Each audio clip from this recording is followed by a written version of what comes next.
Billionaire CEO wakes from coma after 5 years. The nurse who saved him is his ex-wife with his twins. After 5 years of silence, his eyes opened, and the first word that came from his lips was my name. Sloan. I froze. The medical chart in my hand suddenly felt impossibly heavy, because the man waking up in that hospital bed was not just another patient. He was Beckett Thorne, billionaire, CEO, and the husband who had shattered my heart into 1,000 pieces before vanishing from my life completely. Sloan. He said it again, his voice rough from years of disuse, his gray eyes struggling to focus in the dim light of the intensive care unit. Is that really you? I should have called for the attending physician. I should have stepped back and let someone else handle this. But I could not move, because looking at me with confusion and something that looked dangerously close to relief was the man I had spent 5 years trying to forget. The man who had no idea that in the room down the hall, I had photos of the 4-year-old twins he did not know existed. His children. Our children. Mr. Thorne. My voice came out steady, professional, betraying none of the chaos erupting inside me. Can you tell me where you are? He blinked slowly, his brow furrowing. I am in a hospital. But why? Why are you in a nurse uniform? Why are you calling me Mr. Thorne? Because that is your name. I moved closer, my training overriding my panic. I need you to stay calm. You have been in an accident. An accident. He tried to sit up, winced, fell back against the pillows. What kind of accident? When? And why are you here? Are you working at this hospital now? Did you finish your research? Each question was a knife to my chest, because they were the questions of a man who did not know, who did not remember. Beckett. I used his first name without thinking. What is the last thing you remember? He closed his eyes, and I watched him struggle to pull memories from whatever fog his brain was trapped in. I remember us having dinner, that new Italian place you loved.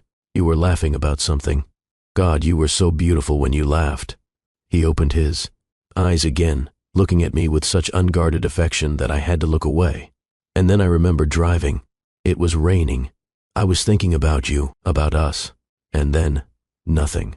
My heart stopped, because I knew exactly when that memory was from. 6 months before he had asked me for a divorce. 6 months before, he had looked at me with ice in his eyes and told me that marrying me had been the biggest mistake of his life. What year do you think it is, Beckett? He told me. And he was wrong by 5 years and 3 months. The man who had destroyed me did not even remember doing it. Have you ever had to save the life of someone who broke your heart? Have you ever stood at the bedside of the person who threw you away like you were nothing, knowing that you hold their survival in your hands? This is the story of a man who lost 5 years of his life to a coma, and a woman who spent those same 5 years building a new life from the ashes of their marriage. But what Beckett Thorne did not know, as he looked at me with love in his eyes, love that should have died years ago, was that the nurse standing before him was not just his ex-wife. She was the mother of the twins he never knew existed. And the truth, when it finally came out, would change everything. If you believe in second chances and impossible reunions, stay with me, because this story is about to take you on a journey through heartbreak, secrets, and the kind of love that refuses to die even when it should. But to understand how we got here, to this moment in a hospital room where past and present collided, I need to take you back to the day my world ended. 5 years and 3 months earlier, the penthouse in downtown Seattle had floor-to-ceiling windows that overlooked Puget Sound. On clear days, you could see the Olympic Mountains in the distance, their peaks dusted with snow even in summer. I used to stand at those windows and think I was the luckiest woman alive. I had married a man I loved desperately, a man who had courted me with poetry and late-night conversations about changing the world, a man who looked at me like I was the answer to every question he had ever asked. But on that particular Tuesday in October, standing at those same windows, all I felt was cold. Sloan. Beckett's voice came from behind me. We need to talk. I did not turn around. I had learned over the past 3 months that turning around, looking at him, only made the pain worse. Because the man standing behind me was not the man I had married. That man had been replaced by someone cold, distant, someone who looked at me like I was a problem to be solved rather than a person to be loved. What is it, Beckett? I have spoken with my lawyers. The divorce papers will be ready by Friday. Even though I had known this was coming, even though we had been living like strangers, In our own home for weeks, the words still hit me like a physical blow. I gripped the window frame to steady myself. Just like that. My voice sounded hollow even to my own ears. 3 years of marriage, and just like that, it is over. It has been over for a while, Sloan. We both know that. I finally turned to face him. Beckett stood in the doorway of his home office, wearing one of his perfectly tailored suits, his dark hair styled with precision, every inch the billionaire CEO. At 32, he had built Thorne Innovations into one of the most successful tech companies in the country. He was brilliant, driven, ruthless when he needed to be. I had fallen in love with his intensity, his passion for innovation, his secret softness that he showed only to me. Except that softness was gone now. Had been gone for months. Do I know that? I asked, hating how my voice shook. Because 3 months ago, you told me you loved me. 3 months ago, we were talking about the future, about maybe starting a family, about the research project we were going to collaborate on. And then you just changed, like someone flipped a switch. People grow apart, Sloan. It happens. Not like this. Not this fast. Not without a reason. Beckett adjusted his cufflinks. A gesture I had learned meant he was about to say something that would hurt. The reason is that I made a mistake. I married too young, too fast. I let emotion override logic, and now I am correcting that error. Correcting that error. I repeated the words, each one tasting like poison. That is what I am to you now. An error? You are a brilliant woman, Sloan. You have your PhD in biomedical engineering. You are talented, intelligent, and you will find someone who can give you what you need. But that someone is not me. And what do I need, Beckett? Since you seem to know me so well, you need someone who can put you first. Someone who is not consumed by building an empire. Someone who wants the same things you want. I want you. I hated how desperate I sounded, but I was past pride. I love you. Whatever has changed, whatever I did wrong, we can fix it. You did not do anything wrong. His voice was flat, emotionless. This is not about you failing. It is about us being fundamentally incompatible. I just did not see it before. Incompatible. 3 months ago, you said I was your perfect match. 3 months ago, I was deluding myself. The cruelty in his tone, the complete dismissal of everything we had built together, finally broke through my desperate hope. I felt something inside me shift. Harden. Fine. My voice came out cold now, matching his energy. If that is how you feel, then fine. I will sign your papers. I will move out. And I will do my best to forget I ever loved you. Something flickered in his eyes. Pain, maybe. Or regret. But it was gone so fast I might have imagined it. I will make sure the settlement is generous. You will be taken care of financially. I do not want your money, Beckett. Take it anyway. You will need time to re-establish your career. Consider it compensation for 3 years of your life. Compensation, as if our marriage had been a job. As if the nights I had held him when he was stressed about the company, the mornings we had stayed in bed, planning our future, the quiet moments of joy and connection had been nothing more than billable hours. Get out. I said it quietly but with steel underneath. Get out of this room. Get out of my sight. And do not pretend you have any decency left. I will have my assistant arrange for movers to pack your things. You can stay with friends or in a hotel. The penthouse is in my name. Of course it is. Everything is in your name, Beckett. The penthouse, the cars, the future we planned. All of it yours. And now you are taking it all back. He had the grace to look uncomfortable. I'm trying to make this as painless as possible. Painless. I laughed, and even I could hear the brittleness in it. You are destroying our marriage, and you want it to be painless. Tell me, Beckett, when did you become so good at lying? I am not lying. I am being honest for the first time in months. Then tell me the truth. Tell me why. 3 months ago, everything was fine. Better than fine. We were happy. And then you just shut down. You stopped touching me. Stopped talking to me about anything that mattered. Started working 18-hour days and looking at me like I was a stranger. What happened? What changed? For a moment, just a moment, I thought he might tell me. His jaw tightened, his hands clenched at his sides, and something that looked like anguish crossed his face. But then it was gone, replaced by that cold mask. Nothing changed. I just finally admitted to myself what I had been denying, that this marriage was a mistake, that you were a mistake. The words landed exactly as he intended them to, precisely calculated to cause maximum damage. I see. I turned back to the window, unable to look at him anymore. Then there is nothing left to say. The settlement papers will be ready Friday. My lawyer will contact you with the details. I did not respond. I just stared out at the city lights, at the life I had thought was mine, and waited for him to leave. I heard his footsteps cross the marble floor, heard the door to his office close. And then, 10 minutes later, I heard the front door of the penthouse open and close as well. He had left, just like that. After 3 years of marriage, he had walked out without even saying goodbye.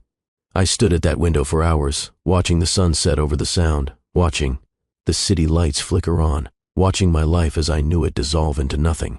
2 weeks later, I signed the divorce papers in a sterile conference room downtown. Beckett did not even bother to attend.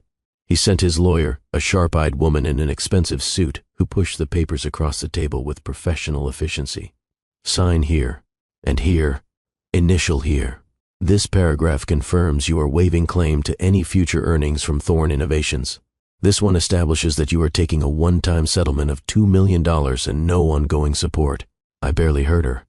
I just signed where she indicated, my hand moving automatically, my heart somewhere far away. It is done. The lawyer collected the papers, sliding them into a briefcase. The marriage is officially dissolved. The settlement will be transferred to your account within 48 hours. Is he? I stopped myself.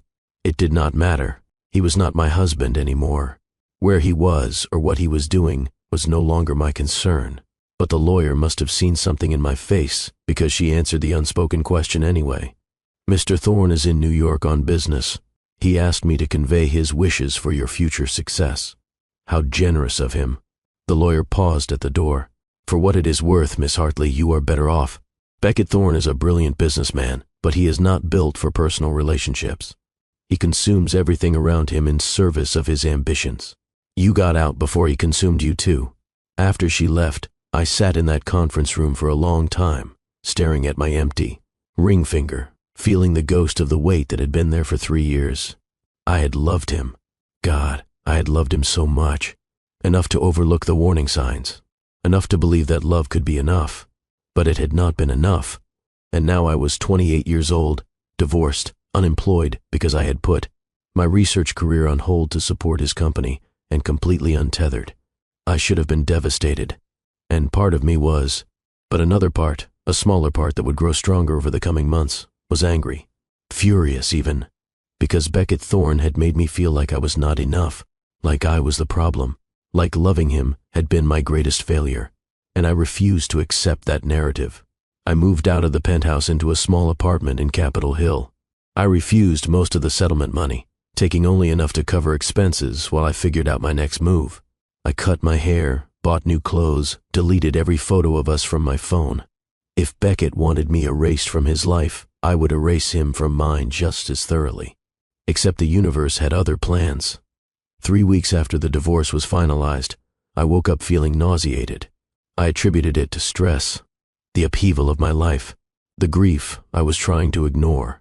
But when the nausea continued for a week, I bought a pregnancy test and stared at the positive result with a mixture of shock, joy, and absolute terror. I was pregnant with Beckett Thorne's child, the man who had thrown me away, who had called our marriage a mistake, who had walked out of my life. Without looking back, had left me with a piece of himself that I could not simply delete or discard.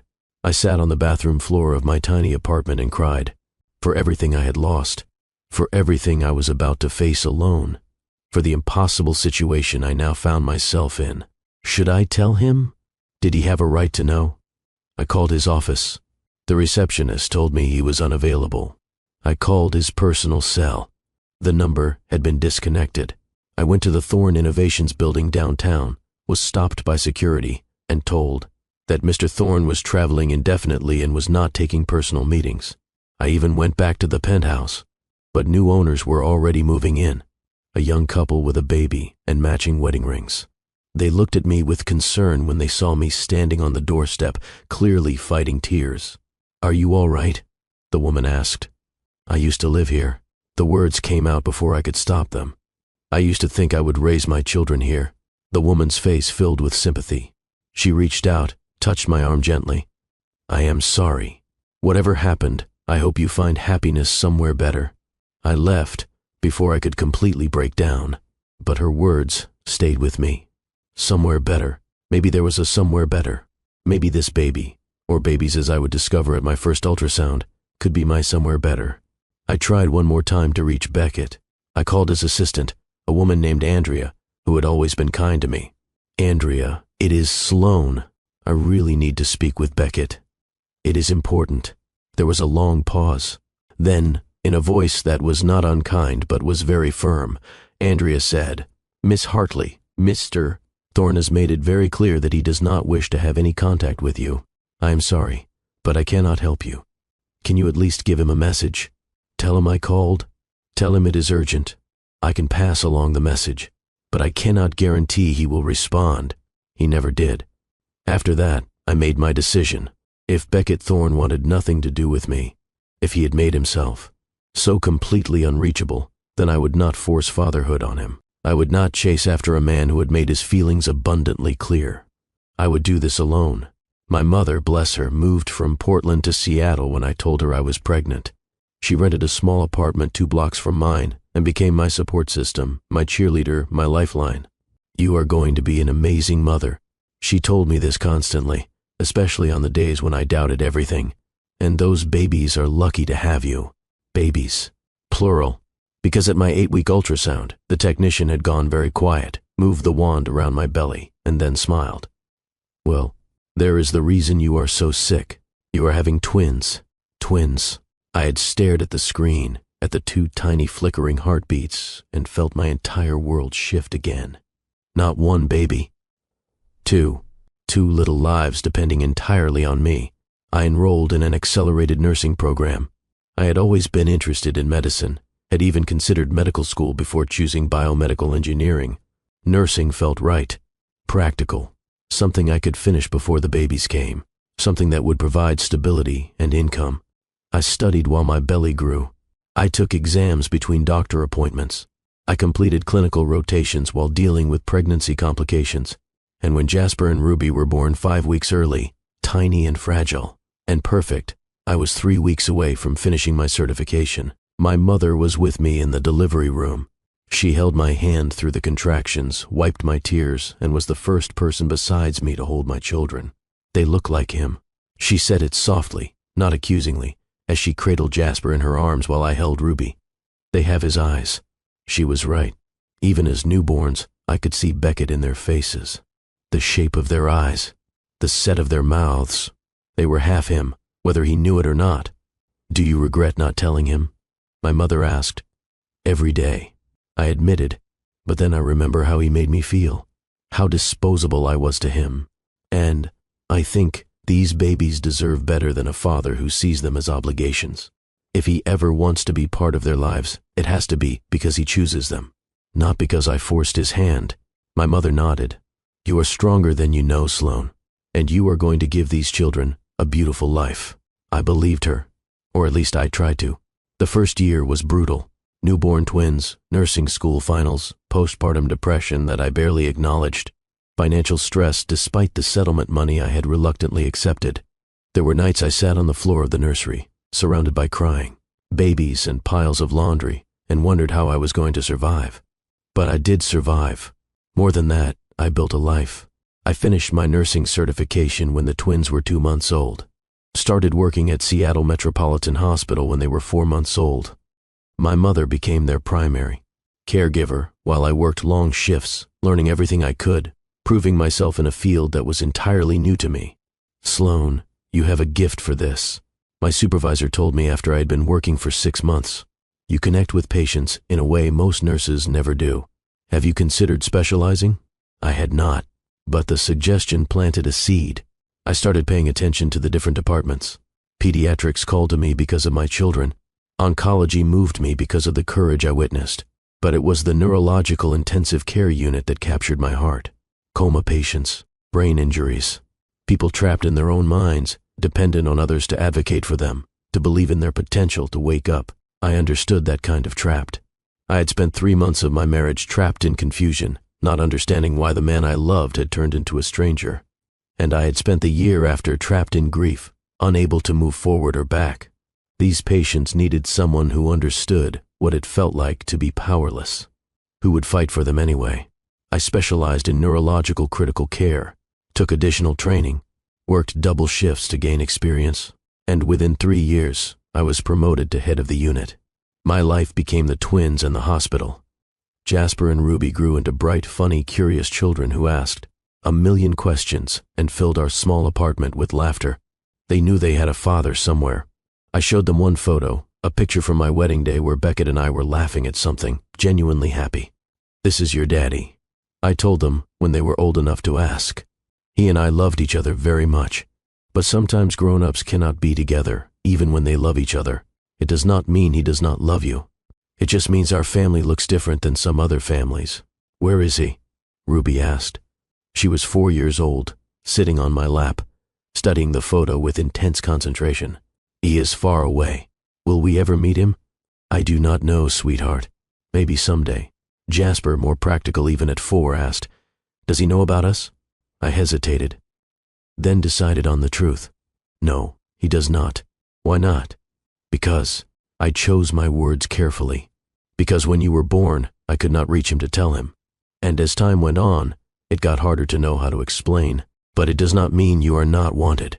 I wanted you. Grandma wanted you. And you have so many people who love you." "Okay." Jasper accepted this with a shrug and went back to his puzzle. But Ruby kept staring at the photo. "He looks nice," she said finally. "I bet he would love us if he knew us." "I bet he would too, baby." I lived in a strange limbo. Half of me had moved on, had built a life that was full and meaningful. But the other half was frozen in time, still waiting for Beckett to come back and explain, to tell me what had happened, to make sense of the senseless. I never dated. I told myself it was because I was too busy, because the twins needed stability, because I was content alone. But the truth was simpler and more painful. I had never stopped loving Beckett Thorne, even after everything, even after the cruelty and the abandonment and the silence. Some part of my heart was still his.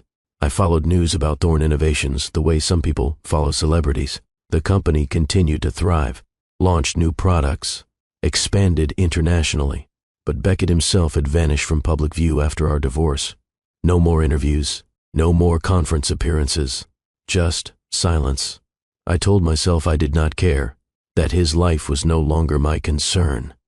But late at night, when the twins were asleep and the apartment was quiet, I would sometimes look at that wedding photo and wonder what had changed, wonder if he ever thought about me, wonder if he had any idea what he had missed. And then, 3 months after our divorce, Beckett Thorne's car had gone off the road on a rainy night on Highway 20. I did not find out about the accident when it happened. I was not his emergency contact anymore. I was not in his life at all. I only learned about it months later when I saw a brief news article. Billionaire CEO Beckett Thorne remains in coma after tragic accident. The article was short, clinical. It mentioned his company, his achievements, the mysterious single car crash. It said he was being cared for at an undisclosed medical facility. I stared at that article for hours. He had been in a coma for months. While I'd been pregnant, giving birth, raising our children, he had been unconscious in a hospital somewhere, unreachable in a completely different way than I had imagined. Part of me wanted to find him, to go to whatever hospital held him and sit by his bedside, to tell him about Jasper and Ruby, to beg him to wake up. But the rational part of me, the part that had been building walls around my heart for self-preservation, said no. He had left me. Whatever had happened after, whatever consequences he was facing, were not my responsibility. So I did nothing. I closed the article, went back to my life, and tried very hard not to think about Beckett Thorne lying somewhere, trapped in silence.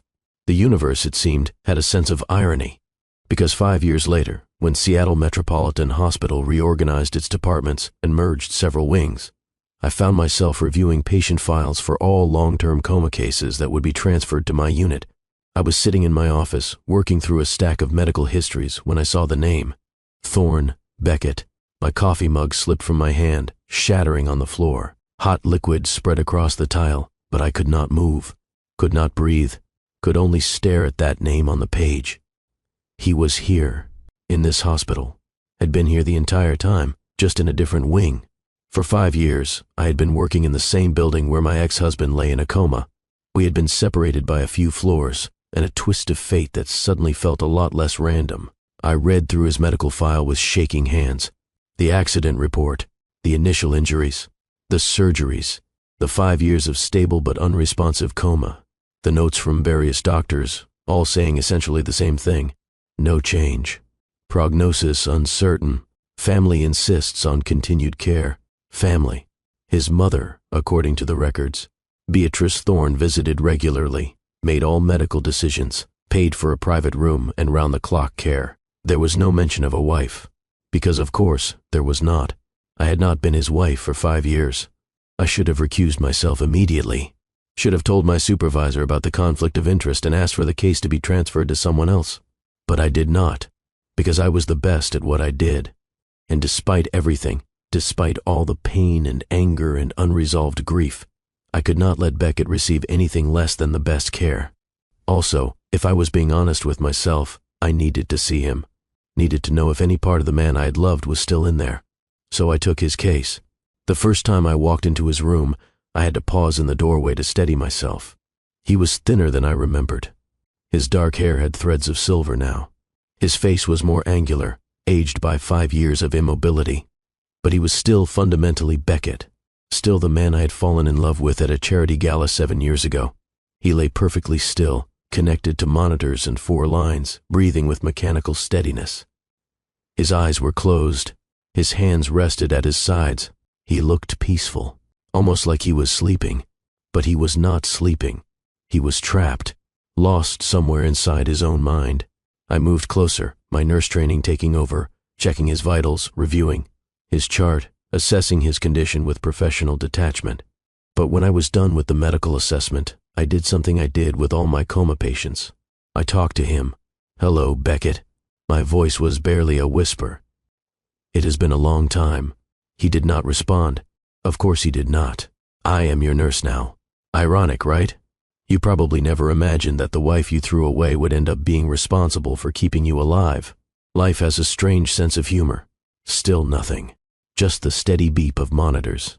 I reviewed his medical history. "You have been here 5 years. 5 years of silence. Do you know how many times I wondered what happened to you? How many times I almost tried to find you, just to get closure?"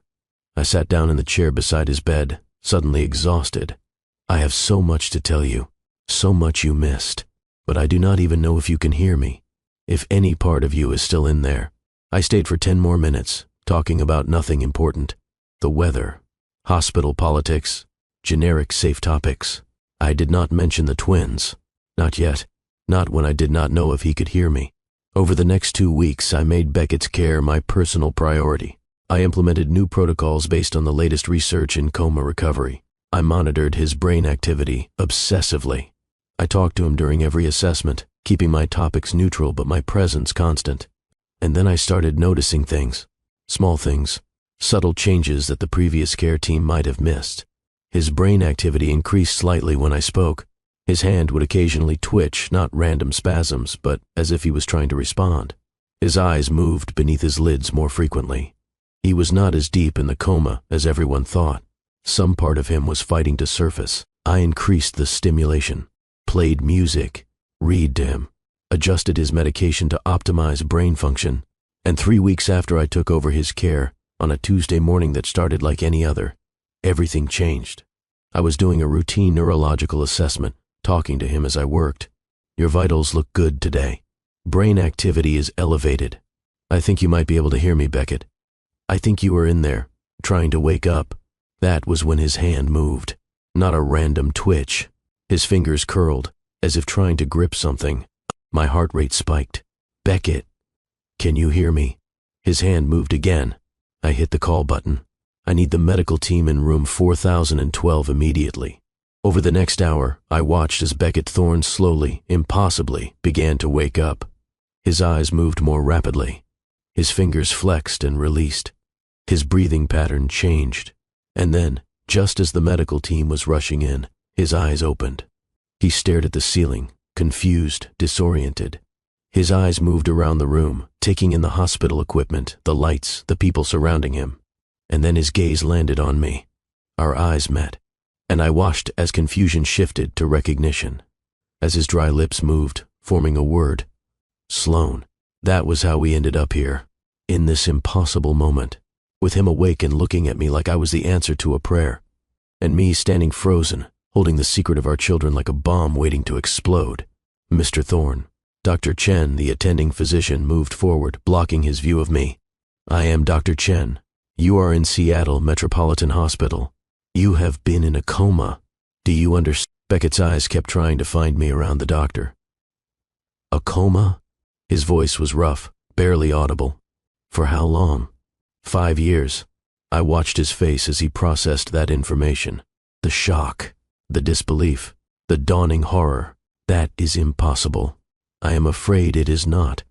You were in a single car accident in October, 5 years ago. You have been unconscious ever since.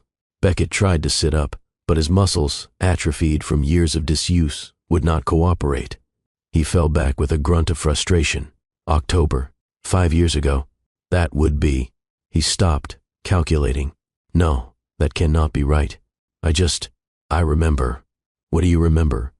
Dr. Chen asked, pulling out a pen light to check his pupils. I remember. Dinner, with Sloan, and driving home, the rain, and then nothing. Dr. Chen glanced at me.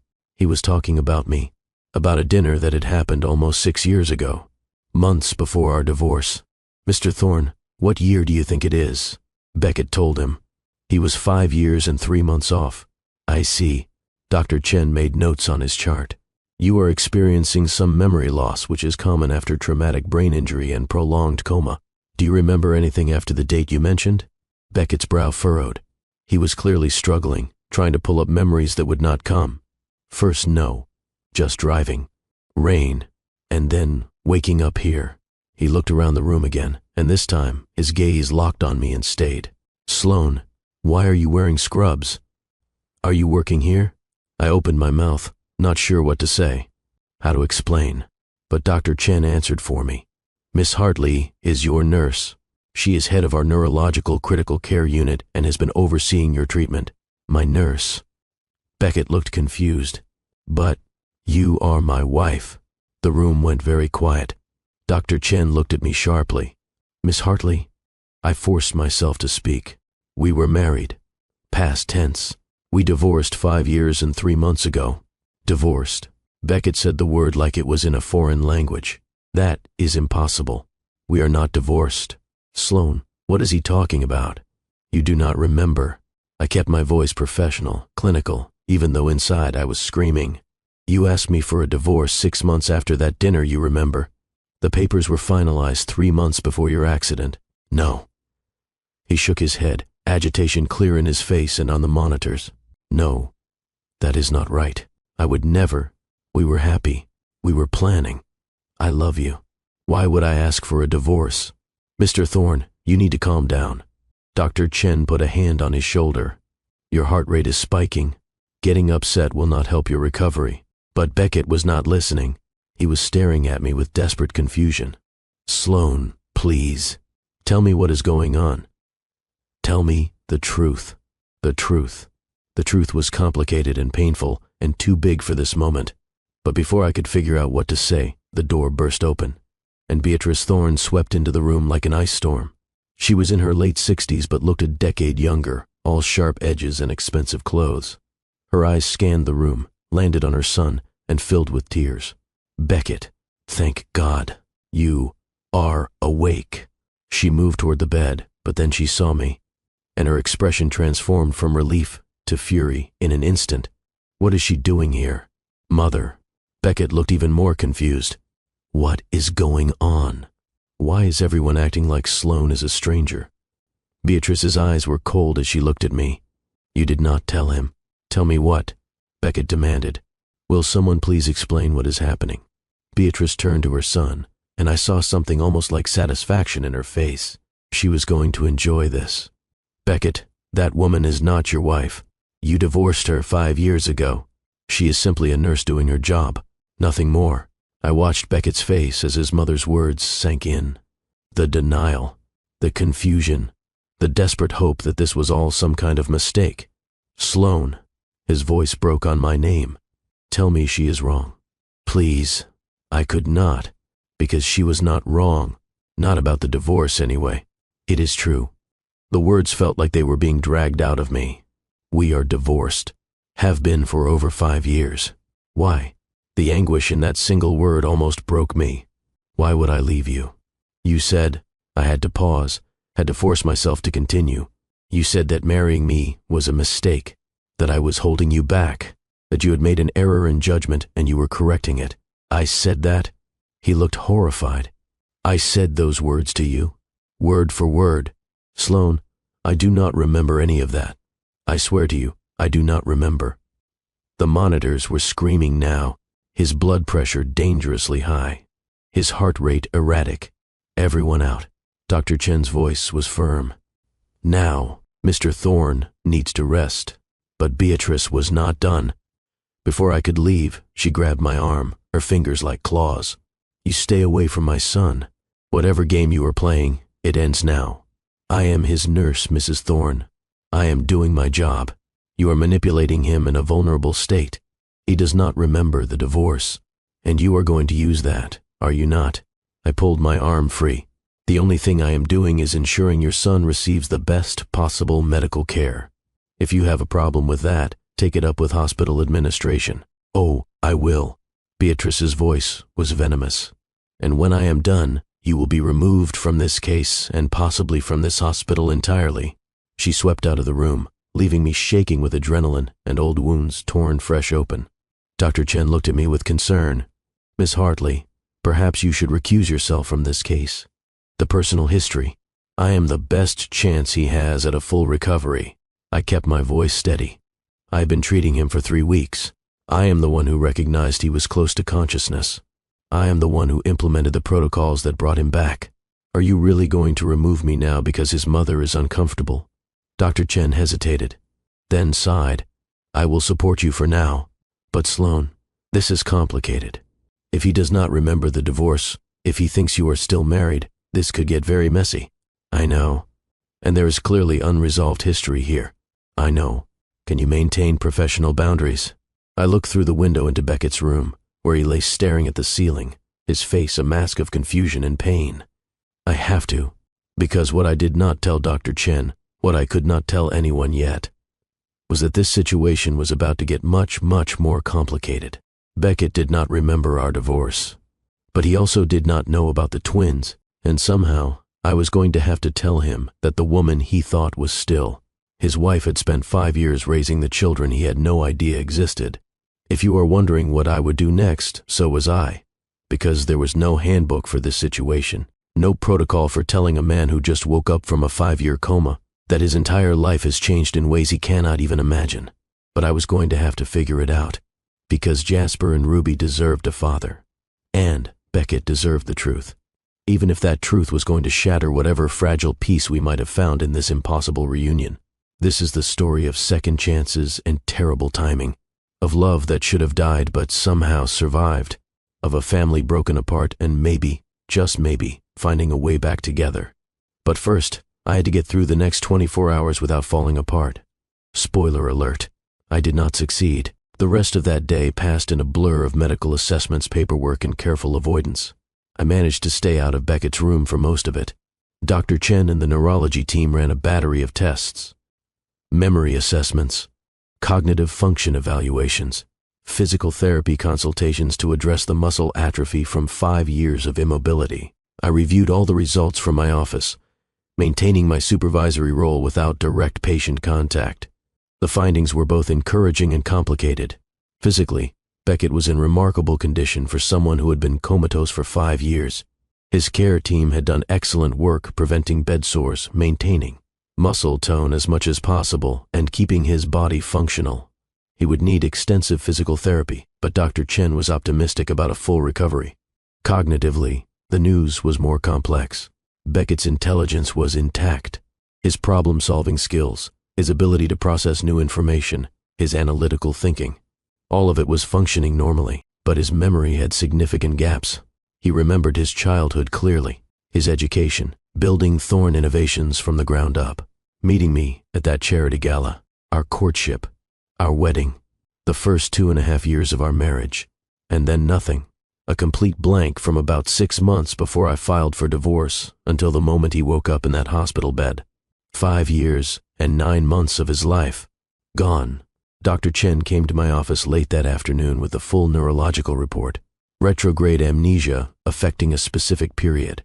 He sat across from my desk, looking as tired as I felt. It is unusual but not unheard of in cases of severe traumatic brain injury. The memories might return over time, or they might not, so he might never remember asking me for a divorce. Possibly. Dr. Chen studied me carefully. How do you want to handle this, Sloan? From a medical standpoint, forcing memories or confronting him with traumatic information could impede his recovery. The brain needs time to heal. Stress can cause setbacks or even trigger another medical event. So you are saying I should lie to him? Pretend we are still married? I am saying you should be careful about how much truth you give him at once. He has already learned that he lost 5 years of his life. That is traumatic enough. Adding more shock to his system right now could be dangerous. I thought about Jasper and Ruby at home with my mother, about the conversation I was going to have with them tonight, about how to explain that their father was awake but did not know they existed. What about his mother? I asked. She's going to push for me to be removed from his care. I have already spoken with administration. Given your expertise and the fact that you are the reason Mr. Thorne regained consciousness, they are supporting your continued involvement in his care. However, Dr. Chen paused. Mrs. Thorne has requested a meeting tomorrow morning with you, me, and the hospital administrator. She wants to discuss the situation. Of course she does. Can you handle that? I have been handling Beatrice Thorne's disapproval since the day I married her son. I can handle one more meeting. After Dr. Chen left, I sat in my office staring at the family photo on my desk. Me, Jasper, and Ruby at the zoo last summer. All of us laughing at the penguins. My babies with Beckett's eyes and Beckett's smile, living a life their father knew nothing about. I picked up my phone and called my mother. How are the twins? I asked when she answered. Wonderful as always. Ruby painted you a picture of a butterfly. Jasper built a tower out of blocks that is taller than he is. They want to know when you are coming home. Soon. I hesitated. Mom, I need to tell you something. I heard the shift in her tone. What happened? Beckett is awake. Silence on the other end of the line. Then quietly, oh, Sloan. He woke up this morning. And Mom, he does not remember the divorce. He thinks we are still married. My mother, who had held me together through the worst moments of my life, who had sacrificed her retirement to help. Me, raised the twins, who had never once judged me for the choices I made, said exactly what I needed to hear. What do you need? I felt tears threatening for the first time all day. I need to figure out how to tell him about Jasper and Ruby, and I need to do it in a way that does not destroy him, or confuse them, or make everything impossibly worse than it already is. When are you going to tell him? I do not know. His doctors say I should wait, that too much information too fast could harm his recovery. But how can I not tell him? Those are his children. Then you tell him when the time is right. You trust your instincts, sweetheart. They have not failed you yet. After we hung up, I sat in the growing darkness of my office and tried to figure out what right looked like in this situation. But before I could come to any conclusions, there was a knock on my door. Come in. The door opened, and Beckett wheeled himself into my office in a hospital wheelchair. He looked terrible, exhausted, pale, shaking slightly from the exertion of moving himself, but his eyes were determined. You should be resting. I stood up automatically, my nurse instincts overriding everything else. You have been awake for less than 12 hours. Your body has been through massive trauma. I needed to see you. His voice was still rough, but stronger than this morning. Without my mother, without the doctors, just us. Beckett, please, Sloan, just 5 minutes. I need to understand what happened. I should have said no. Should have called for an orderly to take him back to his room. Should have maintained professional boundaries. But I had loved this man once, loved him enough to marry him, to plan a future with him, to be destroyed when he left. And looking at him now, vulnerable and confused and so obviously struggling, I could not bring myself to turn him away. 5 minutes. I sat back down behind my desk, putting furniture between us as a barrier. What do you want to know? Everything. He wheeled closer, stopping on the other side of my desk. I want to know why I would divorce you.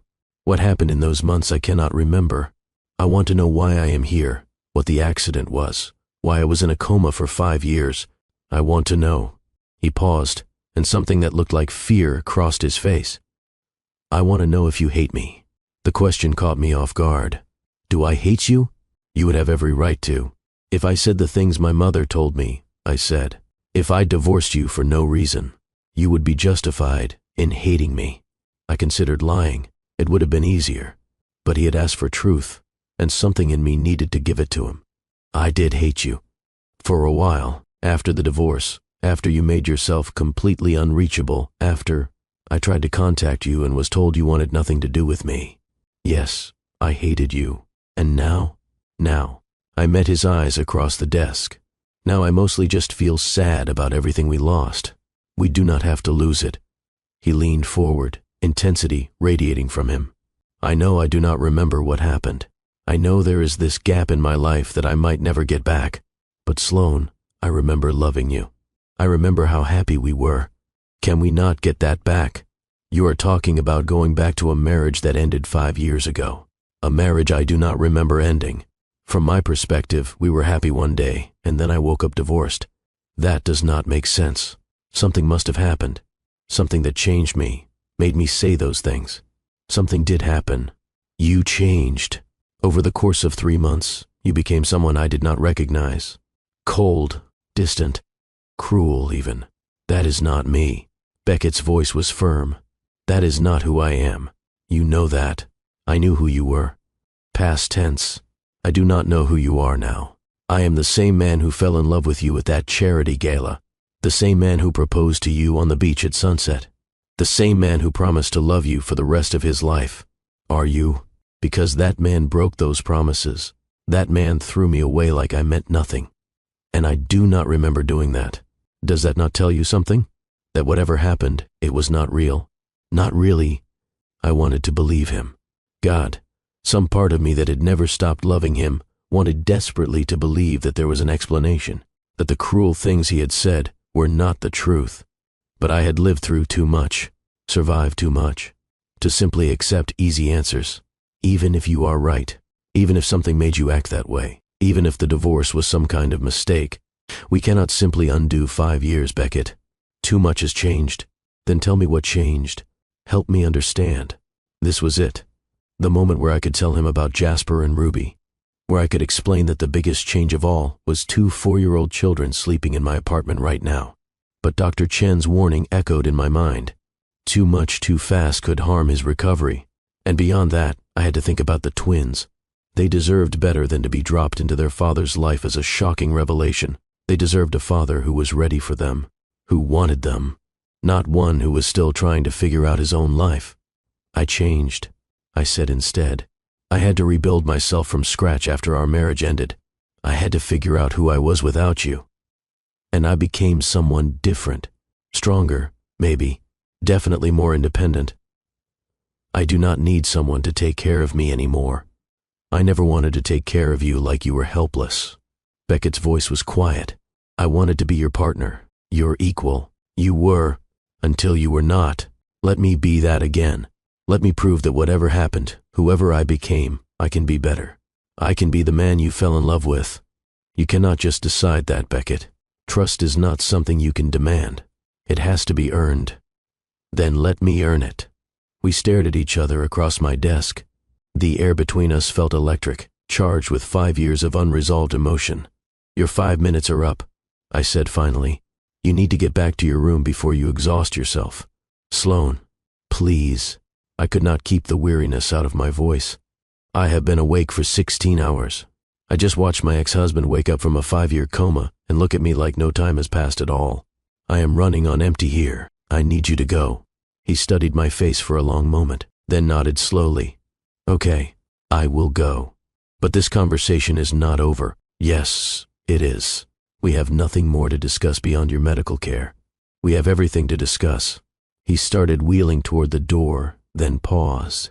Sloan, I do not know what I did to you in those missing months, but I know that I loved you more than anything in the world, and I do not believe that could just disappear, even if I cannot remember it.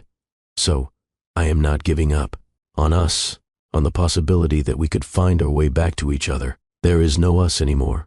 Maybe not yet, but there could be. He left before I could argue further. I sat in my dark office, put my head in my hands, and finally let myself cry. For everything we had been, for everything we had lost, for the impossible situation I now found myself in, and for the fact that some traitorous part of my heart had skipped when he said he was not giving up on us. I drove home an hour later, exhausted and emotionally wrung out. My mother took one look at my face and pulled me into a hug. That bad? Worse. I leaned into her embrace, grateful for her steady presence. He came to my office, told me he wants to get back together, that he does not believe our love could just disappear. Oh, honey, I do not know what to do, Mom. Half of me wants to tell him everything. About the twins, about what really happened, about all of it. But the other half is terrified. What if knowing about Jasper and Ruby is the only reason he wants me back? What if he cannot actually remember loving me and is just going through the motions? Those are valid fears. And what if I tell him and he rejects them? Or worse, what if he wants them but not me? What if this turns into some custody battle where I lose my children because he has unlimited resources and I am just a nurse who kept their existence secret? Sloan, breathe. My mother pulled back, holding me by the shoulders. You are catastrophizing. Let's focus on what we know. Beckett is awake. He does not remember the divorce. He thinks he still loves you. Those are facts. Everything else is speculation. But I have to tell him about the twins. Yes, you do. But it does not have to be tonight or even tomorrow. You can take time to figure out the right way to do it. Time to let him recover enough to handle the information. Time to prepare Jasper and Ruby for meeting their father properly. I nodded, trying to calm the panic swirling in my chest. You are right. I feel like I am standing on the edge of a cliff, and one wrong move will send everything crashing down. Then we will be careful about where you step. My mother smiled gently. You have navigated impossible situations before. You will navigate this one too. Mommy, a small voice called from the hallway. I turned to see Ruby standing there in her pajamas, her curly dark hair a mess around her face, clutching her stuffed bunny. Hey baby. I went to her, scooping her up, even though she was getting too big for it. What are you doing up? Could not sleep. She wrapped her arms around my neck. I had a dream about the daddy in the picture. My heart stuttered. What kind of dream? He was smiling at me, and he said he wanted to meet me and Jasper. Ruby pulled back to look at my face with those gray eyes that were so much like Beckett's it hurt. Do you think he really does want to meet us? I chose my words carefully. I think he would love you both very much if he knew you. Then we should tell him about us. Ruby said it with the simple logic of a 4-year-old. Then he can know us and love us, and we can have a daddy like the other kids. It is more complicated than that, sweetheart. Why? Because grown-up things usually are. I carried her toward her bedroom. Come on, let's get you back to bed. Jasper was awake too, sitting up in his bed with a book, even though the lights were off. You should be sleeping, I told him as I tucked Ruby back into her bed. I was reading by nightlight. Jasper held up his book about space. Did you know that there are probably billions of Earth-like planets in our galaxy? The odds of us being alone are basically 0. That is fascinating, sweetheart. But it is bedtime, not science time. Mom, Jasper set down his book and looked at me with an expression too serious for a 4-year-old. Mom, Jasper set down his book and looked at me with an expression too serious for a 4-year-old. Ruby says she dreamed about our dad. Is he okay? I froze. Why do you ask that? Because you have been sad lately. And you told us he was far away. But sometimes when people are far away and you are sad about them, it means they are sick or hurt or, he paused, or dead. He is not dead. I sat on the edge of his bed, smoothing his dark hair back from his forehead. But he has been very sick for a long time. Can we help him get better? If we sent him a picture or a card or something? Maybe. I did not have the energy to explain that their father had no idea they existed. That would be a very nice thing to do. I could draw him a picture. Ruby offered from her bed. Of our family. That would be beautiful, baby. After I finally got them settled and asleep, I returned to the living room where my mother was making tea. They are asking about him more. She handed me a mug. Ruby's dream. Jasper's questions. It is like they know something is shifting. Children are perceptive that way. What are you going to tell them? I sank onto the couch, wrapping my hands around the warm mug. The truth. Soon. I just need to figure out how. And Beckett? When are you telling him? I do not know. The doctors say to wait, to let him recover, but every day I do not tell him feels like another lie. My mother sat beside me. Can I give you some advice? Always. Stop trying to protect everyone else. Stop worrying about his recovery and his mother's reaction and the twins' feelings and what the hospital will think. For once, think about what you need. What would make this situation bearable for you? I thought about it, really thought about it. I need to know if his feelings are real. I said finally, not just residual emotion from memories, not just guilt over the divorce he does not remember. I need to know if he could actually love me as I am now, not as I was 5 years ago. Then that is what you figure out first, before you tell him about the twins, before you make any decisions about the future. You figure out if there is anything real left between you. And if there is not, then you tell him he has children, you work out a CO parenting arrangement, and you move on with your life. It sounded so simple when she said it like that. But nothing about this situation was simple. The next morning, I arrived at the hospital to find Beatrice Thorne already in the administrator's office. The meeting was exactly as hostile as I expected. Miss Hartley. Beatrice's voice was ice. I have been reviewing the timeline of my son's care. It seems quite coincidental that he woke up shortly after you took over his case. Coincidental. I kept my voice professional. Or the result of updated treatment protocols and intensive neurological stimulation based on current research. Research you just happened to implement on your ex-husband. I implement cutting-edge treatments on all my patients, Mrs. Thorne. That is why I am head of this department. The hospital administrator, a woman named Patricia Reeves, intervened.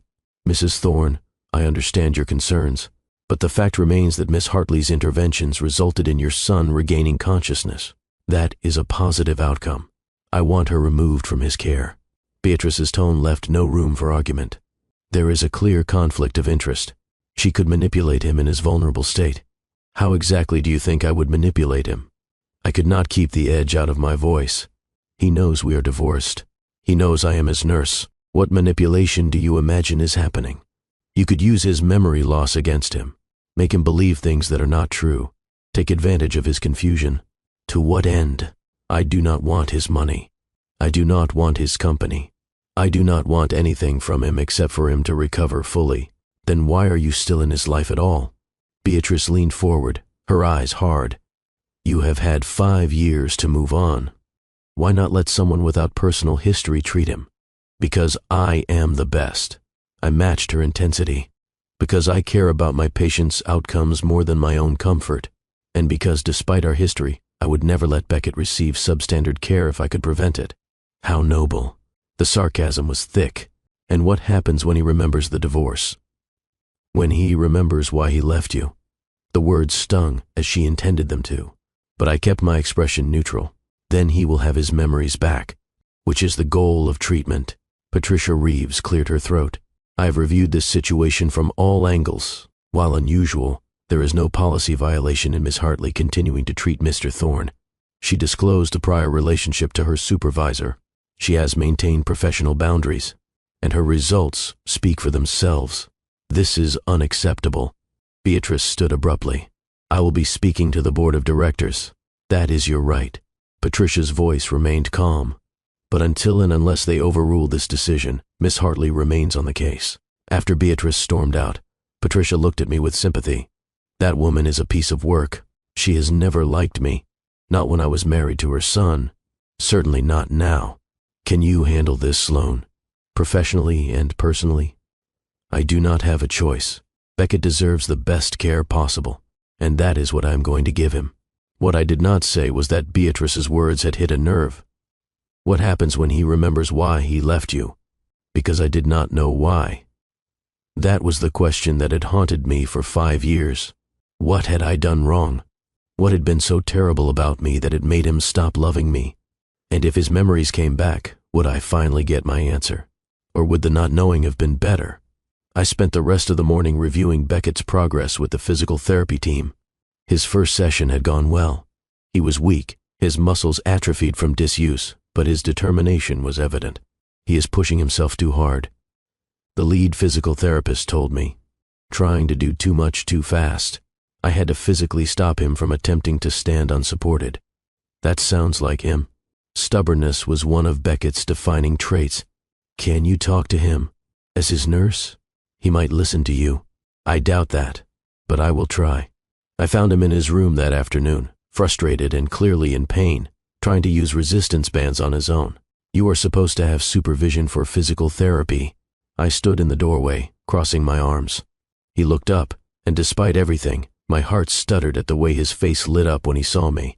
I'm just trying to speed up the process. By injuring yourself? That is counterproductive. I cannot just lie here doing nothing. He set down the bands with visible reluctance. I have lost 5 years, Sloan. 5 years of my life, my company, everything. I need to get strong enough to take back control. You will, but recovery takes time. Pushing too hard will only set you back. I do not have time. He ran a hand through his hair in frustration. My company has been running without me for 5 years. God knows what state it is in. I need to get out of this bed, out of this hospital, back to my life. Your life will still be there after you recover properly. Your health has to come first. Easy for you to say. You have not lost years of your life to unconsciousness. The words were sharp, frustrated, and they hit harder than he probably intended. You are right, I said quietly. I have not been in a coma, but I have lost things too, Beckett. We all have. He looked up at that, and I saw the frustration drain out of him, replaced by regret. I am sorry. That was unfair. I am just scared, I think. Of what? Of what I am going to find when I am finally well enough to leave this room. Of how much has changed. Of who I am now, with all these missing memories. He met my eyes. Of whether there is anything left to salvage of the life I thought I had. I moved into the room properly, sitting in the chair beside his bed. I maintained professional distance, but something in his vulnerability made me want to offer comfort. Change is not always bad.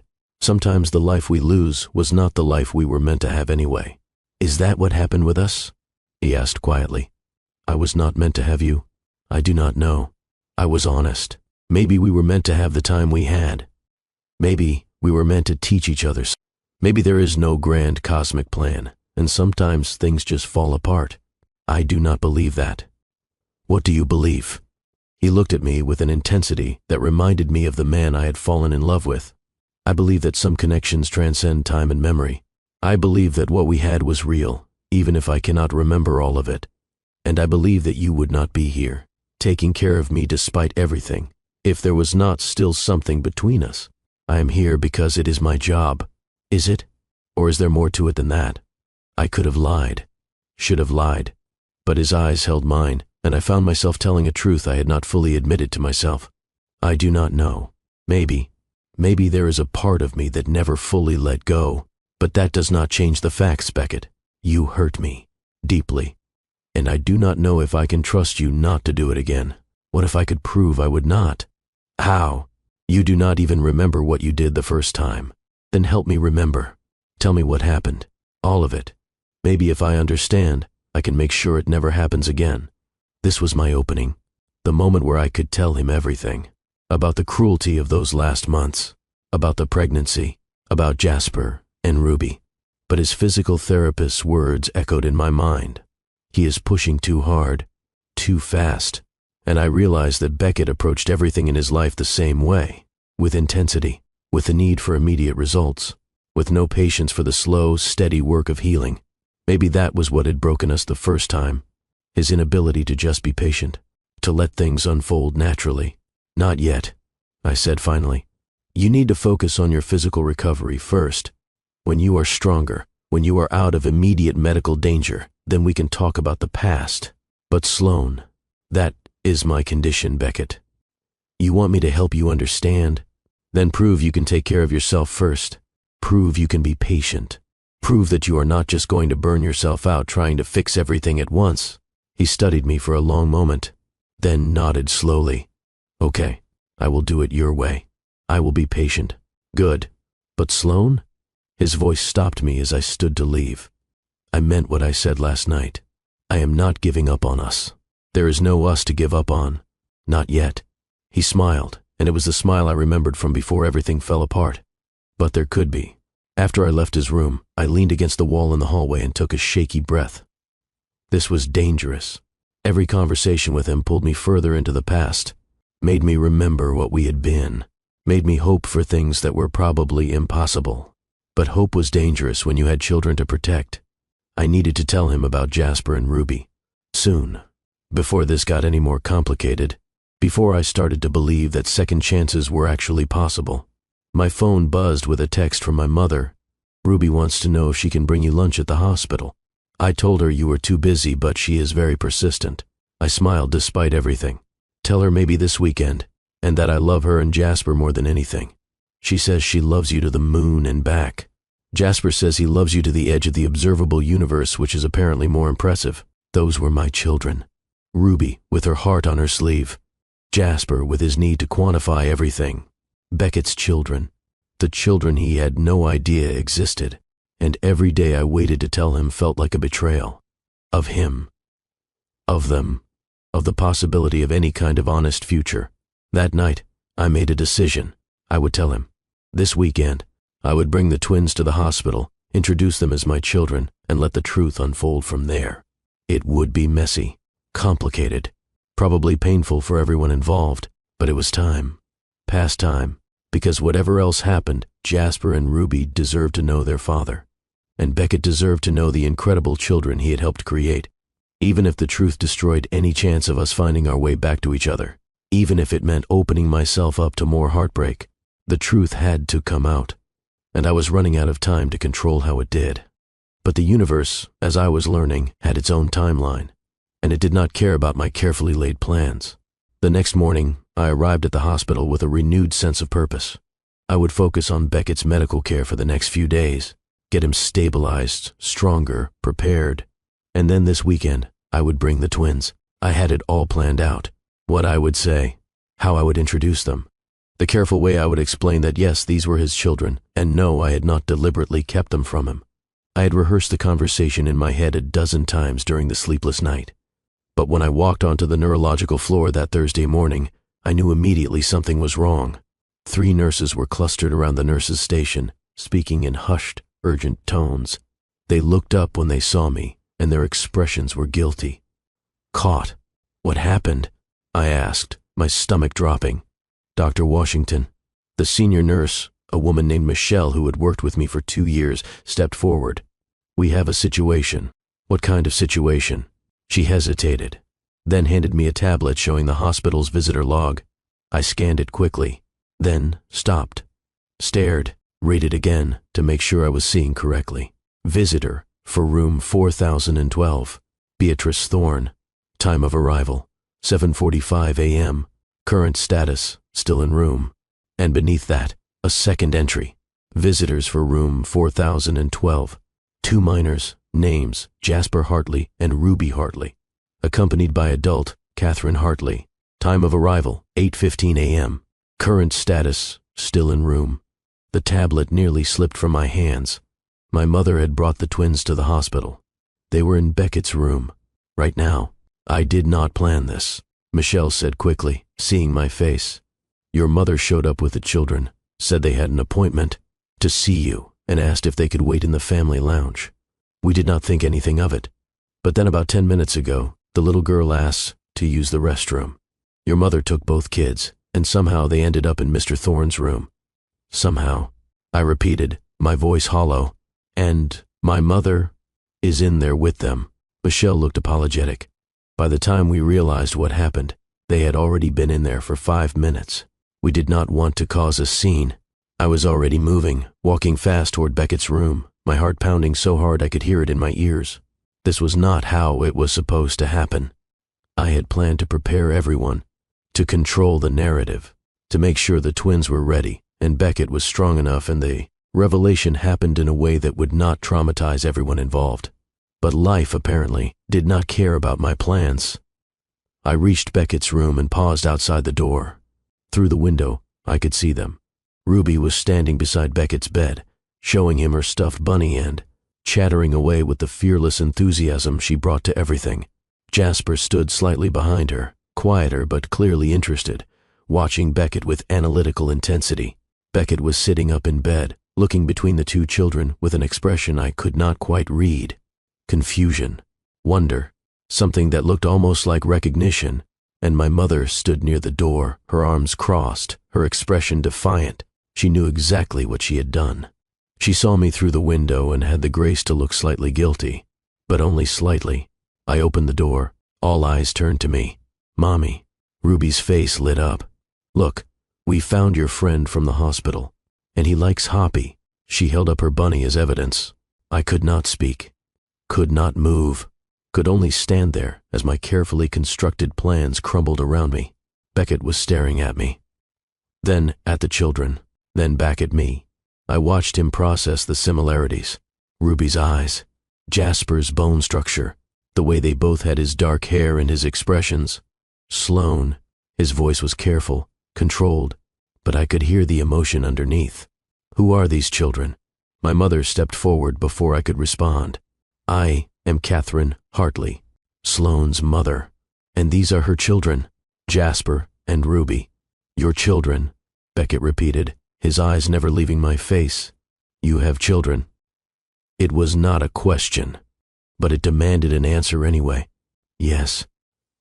"How old are they?" Ruby, always helpful, answered before I could. "We are 4, almost 5. Our birthday is in 3 months."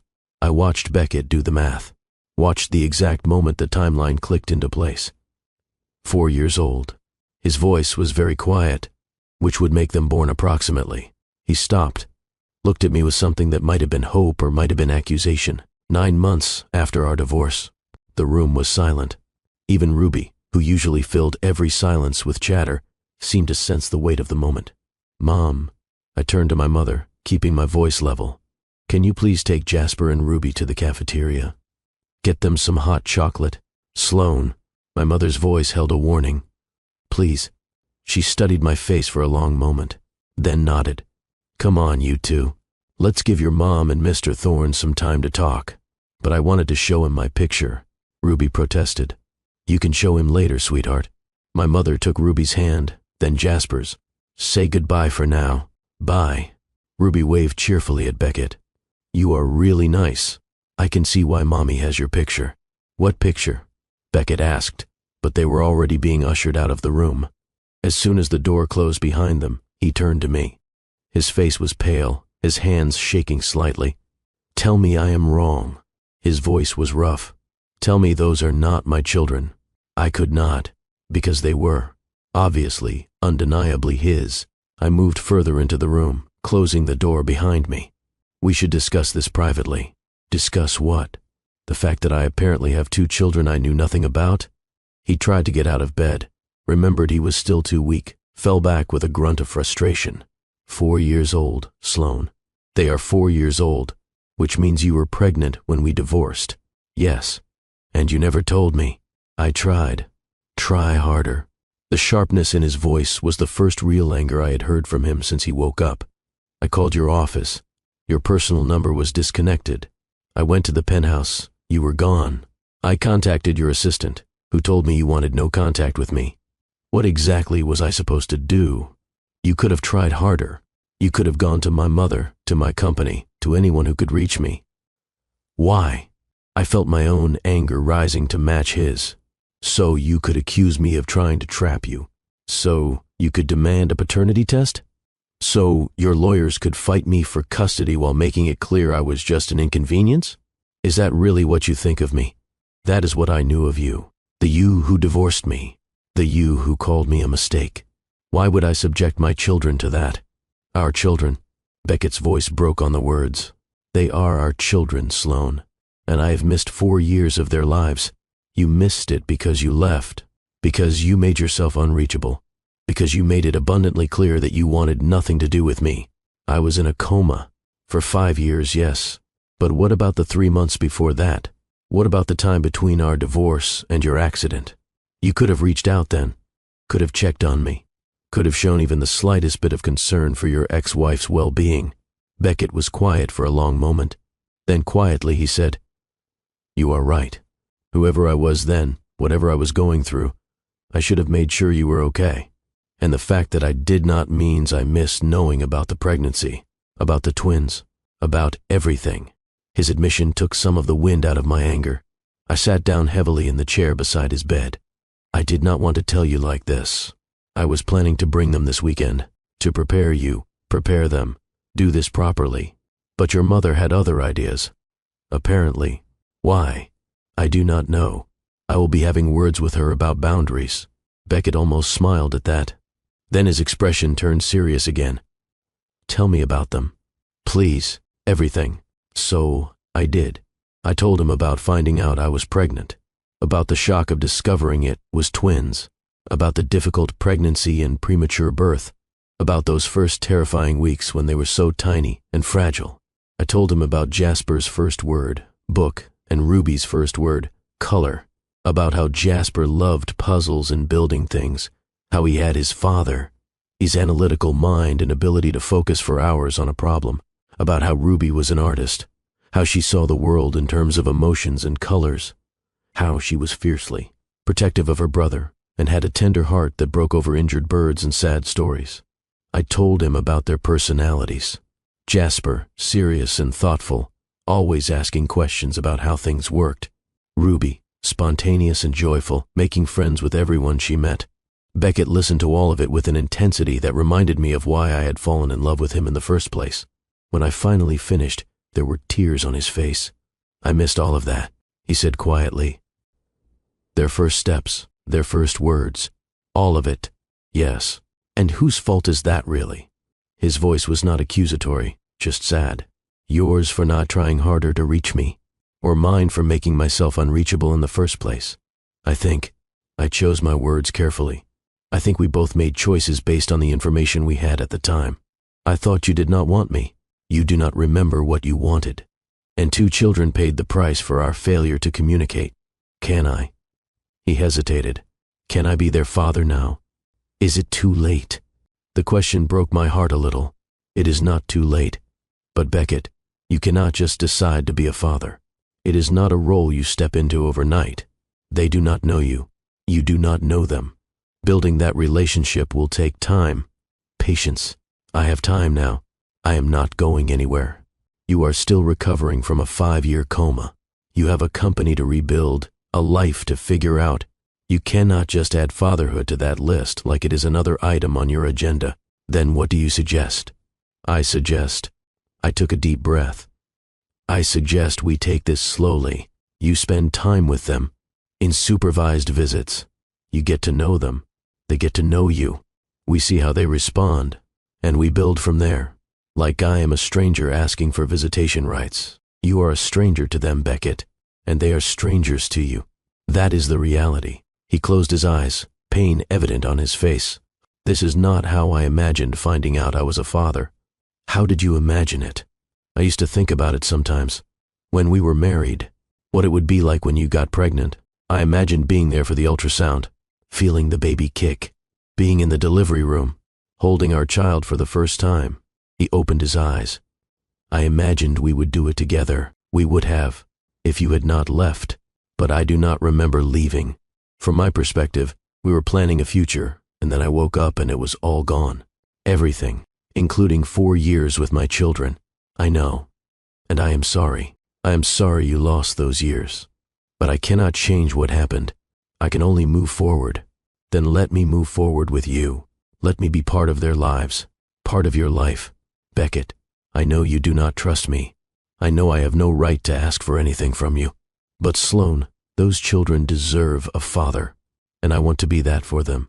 I want to be there for everything I have already missed. Please, give me that chance. Before I could answer, there was a knock on the door. My mother opened it without waiting for permission. Sorry to interrupt, but Ruby is asking when she can come back and show Beckett her picture. And Jasper wants to know if... She paused, reading from a note. If Mr. Thorne is interested in discussing the potential applications of artificial intelligence in renewable energy infrastructure. Beckett blinked. He is 4.5. my mother said proudly, and reading at a second-grade level. Beckett looked at me with wonder. He sounds amazing. He is. Can I see them again? Please. I promise I will not overwhelm them. I need to see them. I looked at my mother, who shrugged as if to say, the damage is already done. Okay. But we are going to have a conversation first. I turned to Beckett. You are going to meet them as Mommy's friend, not as their father. Not yet. But Sloan, not yet. They need time to adjust to the idea, and you need time to prove you are ready for this responsibility. He wanted to argue. I could see it in his face, but he nodded. Okay, your terms. Good. I went to the door where my mother waited with barely concealed satisfaction at her meddling. Mom, can you bring them back? Already ahead of you. She stepped aside, revealing Jasper and Ruby in the hallway, both holding cups of hot chocolate. They came back into the room with a child's easy acceptance of strange situations. Ruby immediately went to Beckett's bedside and started showing him the picture she had drawn. A family portrait, 4 stick figures holding hands. This is me. She pointed to a figure with curly hair. And this is Jasper. He is the one with the serious face. And this is Mommy. She has a big heart because she loves us so much. And this is you. Me? Beckett's voice was rough. Mommy has a picture of you, in a frame at home. I copied it. See? You have gray eyes like me and Jasper. Beckett looked at me over Ruby's head. His expression was complicated, painful, full of longing and regret. It is beautiful, he told Ruby. Can I keep it? Really? Ruby's face lit up. You want my picture? I would love it. It will remind me of you and your brother. We can visit you again, Ruby announced with the confidence of a child who had never been rejected. Right, Mommy? We will see. Jasper had been hanging back, watching Beckett with that analytical gaze. Now he stepped forward. Mommy says you run a technology company. What kind of technology? For the next 20 minutes, I watched Beckett talk to our children. He answered Jasper's rapid-fire questions about artificial intelligence, cloud, computing, and sustainable tech with the patience of a natural teacher. He admired Ruby's artwork, asking her detailed questions about her color choices and inspiration that made her glow with pride. He was good with them, natural, present, and watching him with them made my heart ache for all the years he had missed. All the moments we would never get back. You are really smart, Jasper said finally. I can see why Mommy married you. The room went very quiet. You know about that? Beckett asked carefully. We know you and Mommy used to be married, Ruby said. But then you had to be apart. But it is okay because sometimes that happens to grown-ups. Beckett looked at me. What did you tell them? That sometimes people cannot be together, even when they love each other, and that it does not mean anyone did anything wrong. It just means the relationship changed. That is very mature of you, Beckett said. Mommy does not like to speak bad about people. Jasper said, even when they make her sad. Do I make her sad? Beckett asked quietly. Ruby looked at me with her 2 perceptive gray eyes. Sometimes, when she looks at your picture, she gets this face like she is remembering something that hurts. Okay, little Miss Observant. I stood up, clapping my hands together. I think Mr. Thorne needs to rest now. We should let him sleep. Can we come back tomorrow? Ruby asked. We will see. That means yes, Ruby told Beckett confidently. When Mommy says we will see, it usually means yes. After they left, after I had walked them and my mother to the elevator and promised to call later, after I had given my mother a look that communicated we would definitely be discussing her unauthorized field trip, I returned to Beckett's room. He was still holding Ruby's picture, staring at it with an expression of profound loss. They are incredible, he said without looking up. You did an amazing job with them. Thank you. I miss so much. Yes, and I can never get it back. No, he finally looked up at me. But I can be there for everything that comes next. If you let me. This is not about what I let you do, Beckett. This is about what is best for Jasper and Ruby. And I am not convinced that having a father who does not even remember divorcing their mother is what is best for them. Then help me remember. Help me understand what happened between us so I can make sure it never happens again. You keep saying that like there is going to be an us again. There is not. We are co-parents now. That is all. Is it? He wheeled closer to me, and I found myself unable to move. pinned by the intensity of his gaze. Because the way you look at me sometimes, Sloan, the way your voice softens when you talk about what we used to have, that does not feel like someone who has completely moved on. You do not know anything about how I feel. So, tell me, why? What difference does it make? Because, he reached out, and before I could stop him, took my hand. Because I need to know if there is any chance, any possibility that we could find our way back to each other, or if I should accept that I lost the best thing that ever happened to me and focus solely on being a father to our children.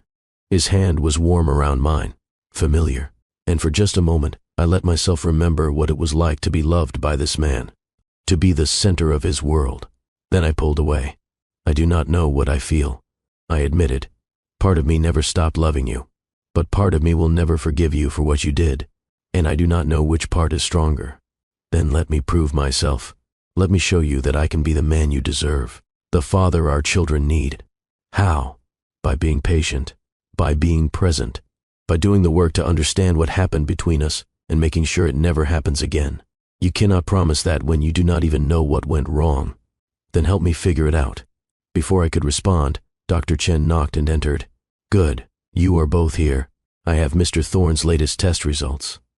He spent the next 10 minutes reviewing Beckett's progress. Physically, he was improving rapidly. His muscle strength was returning. His cognitive function was excellent. The prognosis for a full recovery was good. But his memory remains a concern, Dr. Chen said. The retrograde amnesia is not improving.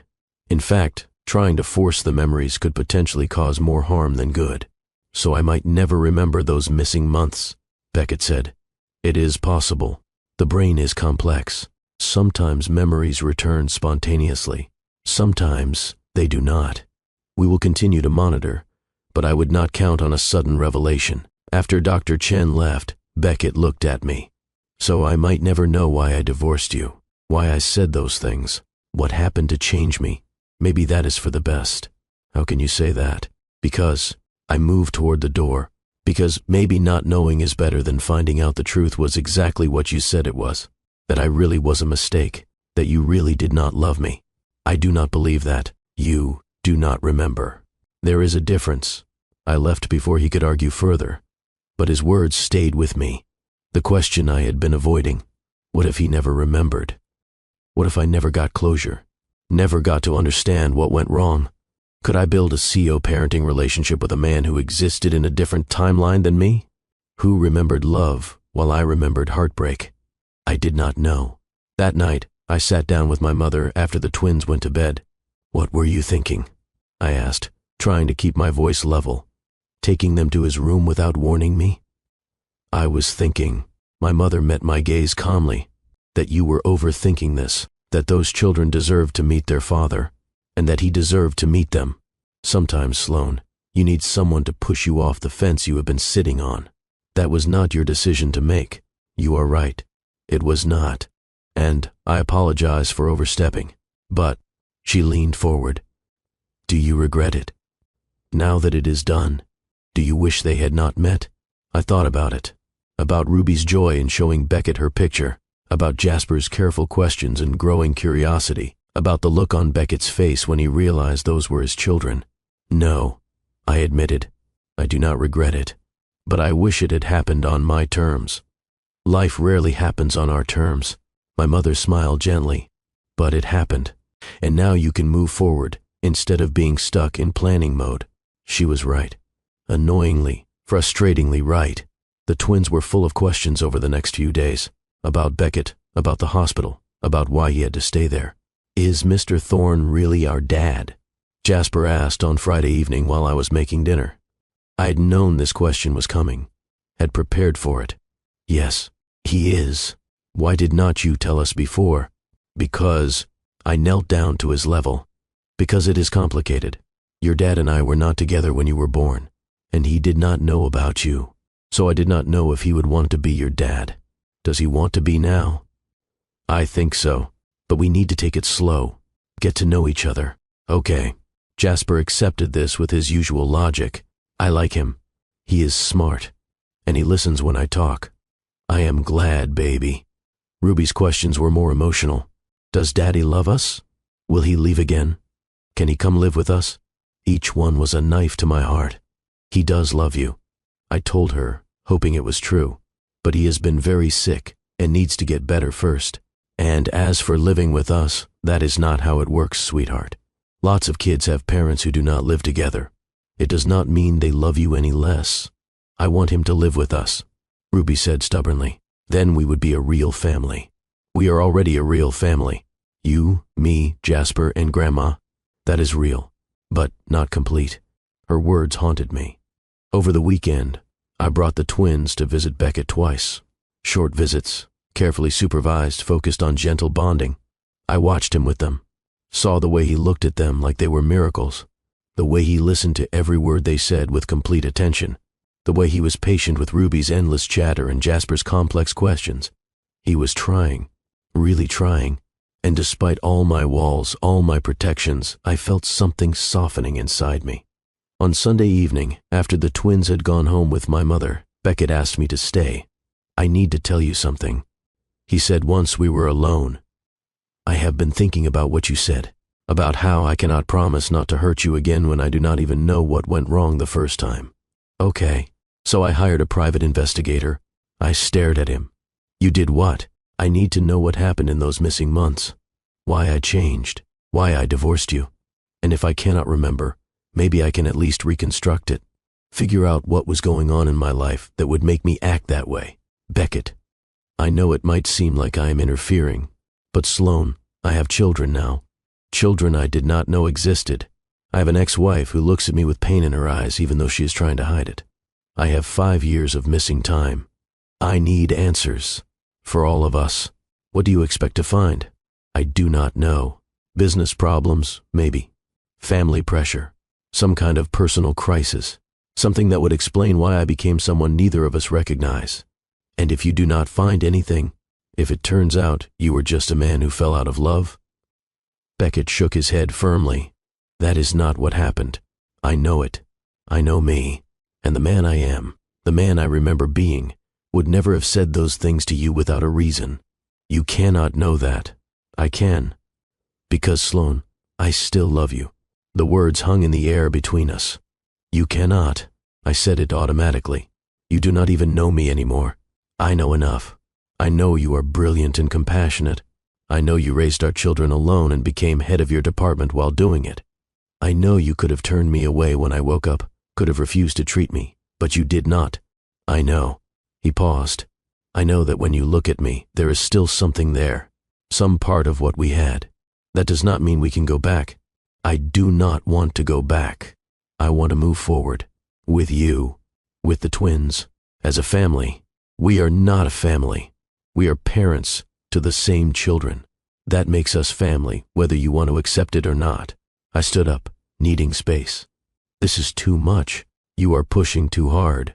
I have lost 5 years. I do not have time to go slow. And that is exactly the problem. I turned to face him. You are approaching this like it is a business deal. Like if you just push hard enough, execute the right strategy, you will get the outcome you want. But relationships do not work that way, Beckett. Trust is not built through grand gestures and declarations. It is built through time and consistency and proof. Then let me prove it. How? You are in a hospital bed. You cannot even walk unaided. How are you going to prove anything? By being there, every day, for them, for you, by doing the work to figure out what went wrong so I can make it right. You cannot make the past right. No. But I can build a different future.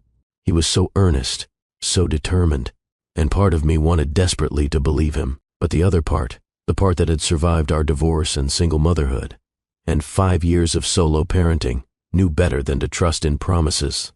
I need to go. I grabbed my bag. The twins have school tomorrow. Sloan. Wait. I paused at the door. I am not giving up, he said quietly. On you. On us. On the possibility that we could have the life we were supposed to have before everything fell apart. There is no us. Not yet. His smile was sad, but determined. But there will be. That week, I threw myself into work. Used the demands of the hospital to avoid thinking about Beckett's declaration, about the feelings it had stirred up. But avoiding him was impossible when he was my patient. I saw him daily for medical checks. watched his continued improvement. His mobility was returning rapidly. By midweek, he was walking short distances with a walker. By Friday, he was managing on his own, though still wobbly. His determination to recover was impressive and concerning. "You are pushing too hard again," I told him on Thursday when I found him doing extra physical therapy on his own. "I have to." He was breathing hard, sweat on his forehead. "The investigator is finding things. I need to be strong enough to handle what is coming." "What kind of things?" "Irregularities in the company finances, starting about 6 months before the divorce." "What kind of irregularities?" "Money being moved, offshore accounts. It is subtle, but it is there. Someone was embezzling from Thorn Innovations, and a timeline suggests I had figured it out." "You think that is why you changed?" "I think." He sat down heavily, still catching his breath. "I think someone threatened you, to keep me quiet, and I pushed you away to protect you." The theory hit me like a punch to the chest. "What?" "It makes sense, Sloan. I would never just stop loving you. Not without a reason. But if someone threatened to hurt you unless I backed off from investigating them, if pushing you away kept you safe, I would have done it. That is a big assumption based on some financial irregularities. Maybe. But my investigator is digging deeper. And if I am right, if someone did threaten you, then everything changes. It means the divorce was not real. It means I was trying to protect you. Or it means you are creating a story to justify what happened because you cannot accept that you just did not love me anymore." Beckett looked at me with such intensity, I had to look away. "I loved you. I love you still. And I will prove it." Before I could respond, my phone rang. The hospital operator. "Dr. Washington, you have a visitor in the main lobby, a Mr. Trevor Gaines. He says it is urgent. I will be right down." I ended the call and looked at Beckett. "Do you know anyone named Trevor Gaines?" His face went pale. "Trevor? Yes. He is my business partner. Or was. Before the accident. He is here. Wants to see me. Why would he want to see you?" "I do not know, but I'm about to find out." I found Trevor Gaines in the lobby. Tall, handsome in a polished way, wearing an expensive suit and an expression of concern that did not quite reach his eyes. "Dr. Washington?" He extended his hand. "Trevor Gaines, I am sorry to bother you at work, but I heard that Beckett woke up from his coma, and I wanted to speak with someone about his condition before I visit him. His condition is improving. What is your relationship to Mr. Thorn?" "Business partner. Old friend. We built Thorn Innovations together. His accident was devastating. To all of us. Something about him made my skin crawl. But I could not put my finger on what. He is accepting visitors. You can see him now if you would like." "Actually, I wanted to speak with you first, about his recovery, his memory." Trevor's smile was practiced, smooth. "I heard there are some gaps. Retrograde amnesia affecting the period before his accident. It is not uncommon with traumatic brain injury, so he does not remember the months leading up to the accident." "No. Interesting." Trevor looked thoughtful. "That might actually be for the best. He was under a lot of stress during that time. Business pressures, the divorce. It might be better if he does not remember." "Why do you say that?" "Because," Trevor met my eyes, and something in his gaze made me deeply uncomfortable. "Because Beckett was not himself in those final months. Paranoid, erratic, pushing everyone away.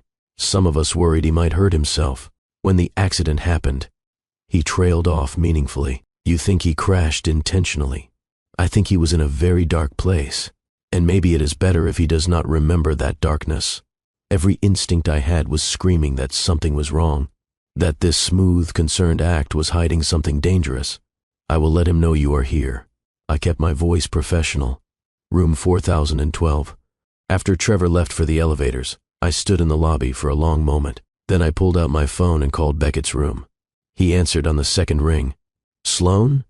Trevor Gaines is on his way to your room. Do not tell him anything about the investigation. Do not mention the financial irregularities. Just be careful." "Why?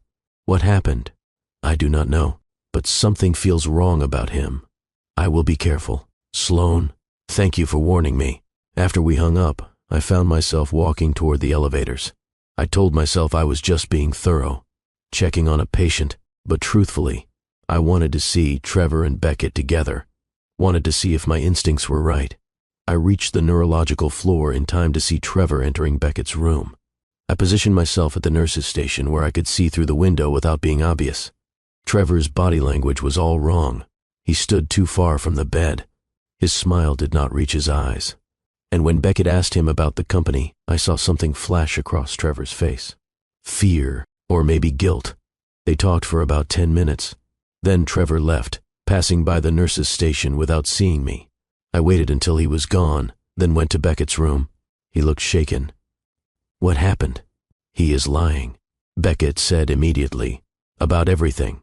He said the company has been struggling, that we were on the verge of bankruptcy before the accident, that I was making erratic decisions that threatened everything we had built. And that is not true. I have been reviewing financial records my investigator obtained. The company was thriving. Record profits, successful product launches. There was no financial crisis. So, why would he lie? Unless, Beckett's face hardened, unless he is the one who was embezzling, and he is trying to cover his tracks now that I am awake. That is a serious accusation. I know. That's why I need proof. Over the next week, Beckett's investigator worked overtime, and what he found was damning. Trevor Gaines had been systematically stealing from Thorne Innovations for over a year before Beckett's accident. Millions of dollars funneled into offshore accounts through a complex network of shell companies. The timeline matched perfectly with when Beckett had started changing, becoming distant, paranoid, according to Trevor's description, because Beckett had been investigating, had been getting close to discovering the truth. And the investigator found something else, maintenance records for Beckett's car, records that showed the brake lines had been tampered with. The accident was not an accident. It was attempted murder. When Beckett told me, I felt my world shift. He tried to kill you. I sat down heavily in the chair beside his bed. Trevor tried to kill you, and he probably threatened you first, to get me to back off. That is why I pushed you away. That is why I said those terrible things. I was trying to keep you safe. You do not know that for sure. But it makes sense. Everything makes sense now. My behavior, the divorce, the accident. He orchestrated all of it. What are you going to do? I am going to the police, with evidence, and I am going to make sure Trevor Gaines pays for what he did. Beckett. He looked at me, and I saw the man I had fallen in love with. Not the cold stranger who had divorced me. Not the confused patient who had woken from a coma. But the man I had married. Determined, passionate, fighting for what he believed in. I know this does not change anything between us, he said quietly. I still hurt you. Still made you believe I did not love you. But Sloan, I need you to know, the man who said those things to you was not really me. He was a man trying desperately to save the woman he loved. The tears I had been holding back finally fell. You should have told me, should have let me help. I know, and that was my mistake, not trusting you to be strong enough to face it with me. I would have stood by you. I know that now. His voice was rough with emotion. And I will regret not giving you that chance for the rest of my life. The police came that afternoon. Beckett gave them everything. The financial records, the evidence of embezzlement, the maintenance reports showing sabotage. They arrested Trevor Gaines at his office downtown. The news broke within hours. Billionaire's business partner arrested for embezzlement and attempted murder. The story was everywhere. And suddenly, everything I thought I knew about my divorce was different. Beckett had not stopped loving me. He had pushed me away to save me. The cruel things he had said were lies meant to make me leave before I got hurt. The divorce that had destroyed me was his desperate attempt at protection. I did not know how to feel about that. Relief that it had not been about me. Anger that he had not trusted me. Grief for all the years we had lost. All of it. I felt all of it at once. That night, after the twins were asleep, I sat in my dark living room and cried. For the marriage we had lost. For the years Beckett had missed with our children. For the pain we had both endured because he had tried to be a hero instead of a partner. My mother found me there an hour later. She did not say anything. Just sat beside me and held my hand while I fell apart. When I finally stopped crying, she spoke. What are you going to do? I do not know. Do you still love him? I never stopped. Then the question is not whether you love him. It is whether you can trust him again. Whether you can forgive him for not letting you be part of the solution, I do not know if I can. Then figure it out. My mother squeezed my hand. But do not let fear make the decision for you. Those children deserve to see their parents try. The next day, I requested a personal day from work, asked my mother to take the twins for the day, and went to see Beckett. He was in his room, reading through legal documents related to Trevor's arrest. He looked up when I entered, and something in my expression made him set the papers aside. "Sloan, I need to say some things, and I need you to listen without interrupting." He nodded. I took a deep breath. "I understand now why you did what you did. I understand that you were trying to protect me. But Beckett, you did not just push me away. You destroyed me. You made me believe I was not good enough, that I was a mistake, that loving you had been the worst decision of my life. Sloan, I am so sorry. I am not finished." I moved closer to the bed. "You took away my choice. You decided unilaterally that it was better to break my heart than to trust me with the truth. And in doing so, you denied me the chance to be your partner, to stand beside you through a crisis, to prove that our marriage was stronger than threats and danger. You are right. I should have trusted you. Yes, you should have." I felt tears threatening but pushed them back. "And because you did not, I spent 5 years believing I was unlovable. I raised our children alone. I rebuilt myself from scratch. And I did it thinking that the man I loved most in the world had thrown me away like garbage. I will never forgive myself for that. I do not need you to forgive yourself. I need you to understand that what you did, even with good intentions, was a betrayal. You betrayed my trust, our partnership, everything we had promised each other." Beckett's face was anguished. "I know, and I would give anything to go back and make a different choice. But you cannot, and I have to decide whether I can move forward knowing that when things got difficult, your instinct was to push me away rather than pull me closer. Can you?" His voice was barely a whisper. "Can you move forward? I do not know." I was honest. Part of me wants to.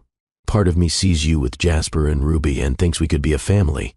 But part of me is terrified that the next time life gets hard, you will make the same choice. You will decide I need to be protected rather than trusted. I will not. I swear to you, Sloan. I have learned. I will never make that mistake again. You cannot promise that. I can, because these 5 years of nothing, 5 years of missing my children grow up, 5 years without you, that is worse than any threat Trevor could have made. I would rather face danger with you beside me than spend another day without you. The words were everything I had wanted to hear 5 years ago. But were they enough now? I need time, I said finally. Time to process this, to figure out if I can trust you again. Take all the time you need. And in the meantime, we focus on the twins, on building your relationship with them, because they deserve a father, even if you and I never figure out how to be together again. Agreed. I moved toward the door, then paused. Beckett? Yes, I am glad you are alive. I am glad Trevor did not succeed, and I am glad our children will get to know their father. But I do not know if I can be your wife again. I do not know if I can risk my heart like that a second time. I understand. As I left his room, I felt something shift inside me. Not forgiveness, exactly, but maybe the first step toward it. The beginning of a path forward. Whether that path led back to Beckett or simply toward peaceful Keo parenting, I did not know. But for the first time in 5 years, I had answers. I had truth. And maybe that was enough for now. If you believe in the power of truth and second chances, let me know in the comments. And make sure you are subscribed, because the journey to forgiveness is just beginning. And what Sloan decides will change everything. The next 2 months were a study in patience and small steps. Beckett was released from the hospital with a clean bill of health. His recovery had been remarkable, aided by his determination and the excellent care he had received. He moved into an apartment near mine. Not presumptuous, not too close, but close enough to be present for the twins. And he was present, every day. He attended Ruby's preschool art show, where she proudly showed him every painting she had made that year. He helped Jasper build a model rocket, spending hours carefully explaining the physics of propulsion. He showed up for bedtime stories, weekend pancakes, trips to the park. He learned their routines, their favorite foods, what made them laugh, and what helped them calm down when they were upset. and he never, not once, pressured me for more than I was willing to give. We were co-parents, partners in raising the twins, friendly but carefully distant. Except sometimes, I would catch him looking at me with such longing it made my chest hurt. Or I would watch him with the children and remember what it felt like to be loved by him. Those moments were dangerous. Trevor Gaines was prosecuted. The evidence was overwhelming. Embezzlement. Attempted murder. He was convicted and sentenced to 25 years in prison. During the trial, more details emerged about what had happened. Trevor had been stealing from the company for over a year. When Beckett started getting suspicious, Trevor had someone threaten me. Anonymous messages. A car that followed me. Small things designed to frighten without being traceable. Beckett had noticed, had hired his own security to watch me without my knowledge, and had made the decision to push me away to keep me safe. It was a decision born of love and fear, but it was still the wrong decision. After the trial, Beckett came to me. We need to talk. We were sitting on a bench at the park while the twins played on the swings. A familiar scene from the past 2 months. Okay, I have been thinking a lot about what you said, about how I took away your choice, how I did not trust you to be strong enough to handle the truth. Beckett, let me finish. Please. He turned to face me fully. You were right about all of it. I was so focused on protecting you that I did not see how I was actually hurting you. I thought I was being noble, sacrificing our relationship for your safety. But really, I was being a coward. You were not a coward. You were scared. I was terrified of losing you, of something happening to you because of my business problems. And instead of trusting our partnership, I made a unilateral decision that destroyed us. Why are you telling me this now? Because, he took a deep breath, because I want you to know that I have learned. I have spent 2 months watching you parent our children with wisdom and patience, watching you navigate your career and your personal life with strength I cannot even comprehend. And I finally understand what I failed to see before. What is that? That you do not need me to protect you. You need me to stand beside you, to trust you, to be your partner, not your guardian. The words settled into my chest like puzzle pieces finally finding their place. I still love you, he continued. I have never stopped loving you, but I understand that love is not enough. You need to be able to trust me, and I know I have not earned that yet. No, you have not. So I am asking, give me a chance to earn it, not through grand gestures, not through pushing, but through time and consistency and proving that I can be the partner you deserve. I looked at him, really looked at him, at the man who had broken my heart and then spent 2 months quietly putting in the work to understand why, who showed up for our children every single day without fail, who had learned patience and humility. He was different from the man I had married, changed by trauma and loss and hard lessons, but maybe I was different too. Okay, I said finally. Okay, we can try. Slowly, carefully. But we can try. The smile that broke across his face was like sunrise. Really? But Beckett, if you ever, and I mean ever, try to protect me by pushing me away again, we are done. Forever. No second chances. I will not. I swear to you. From now on, we face everything together. Together. The word felt foreign and familiar all at once. Over the next months, we rebuilt what we had lost. Not the same relationship. Something new. Something forged through honesty and hard lessons. We went on dates. Carefully planned evenings where we learned each other all over again. Not the people we had been, but the people we had become. We talked, really talked, about our fears and hopes, and everything in between. No more secrets, no more protection through distance. And slowly, carefully, I let myself trust him again. The twins noticed, of course. Children always do. Are you and Daddy getting married again? Ruby asked one evening while I was tucking her in. I do not know, sweetheart. Maybe someday. I hope so. She snuggled into her blankets. I like it when we are all together. It feels right. It did feel right. That was what scared me. 6 months after Beckett woke from his coma, he asked me a question. We were at his apartment. The twins were asleep in the room he had set up for them, complete with Ruby's artwork on the walls and Jasper's model rockets on the shelves. Sloan. He took my hand. I have something to ask you. My heart rate spiked. Okay, not that. He smiled, reading my panic. Not yet. I know you need more time, but I wanted to ask, would you consider family therapy, the four of us together, to help us navigate this new dynamic? The request surprised me and touched me. You want to go to therapy? I want us to have every tool possible to make this work, to make sure Jasper and Ruby feel secure, to give us the best chance at building something lasting. That sounds like a good idea. Yeah? Yeah. We started family therapy the following week. It was hard, emotional. There were sessions where we all cried, where old wounds were reopened, where progress felt impossible. But we kept showing up, all four of us, doing the work. And slowly, we became a family. Not perfect, not without scars, but real, honest, built on truth instead of secrets. 1 year after waking from his coma, Beckett proposed. Not with a grand gesture, not with a public declaration.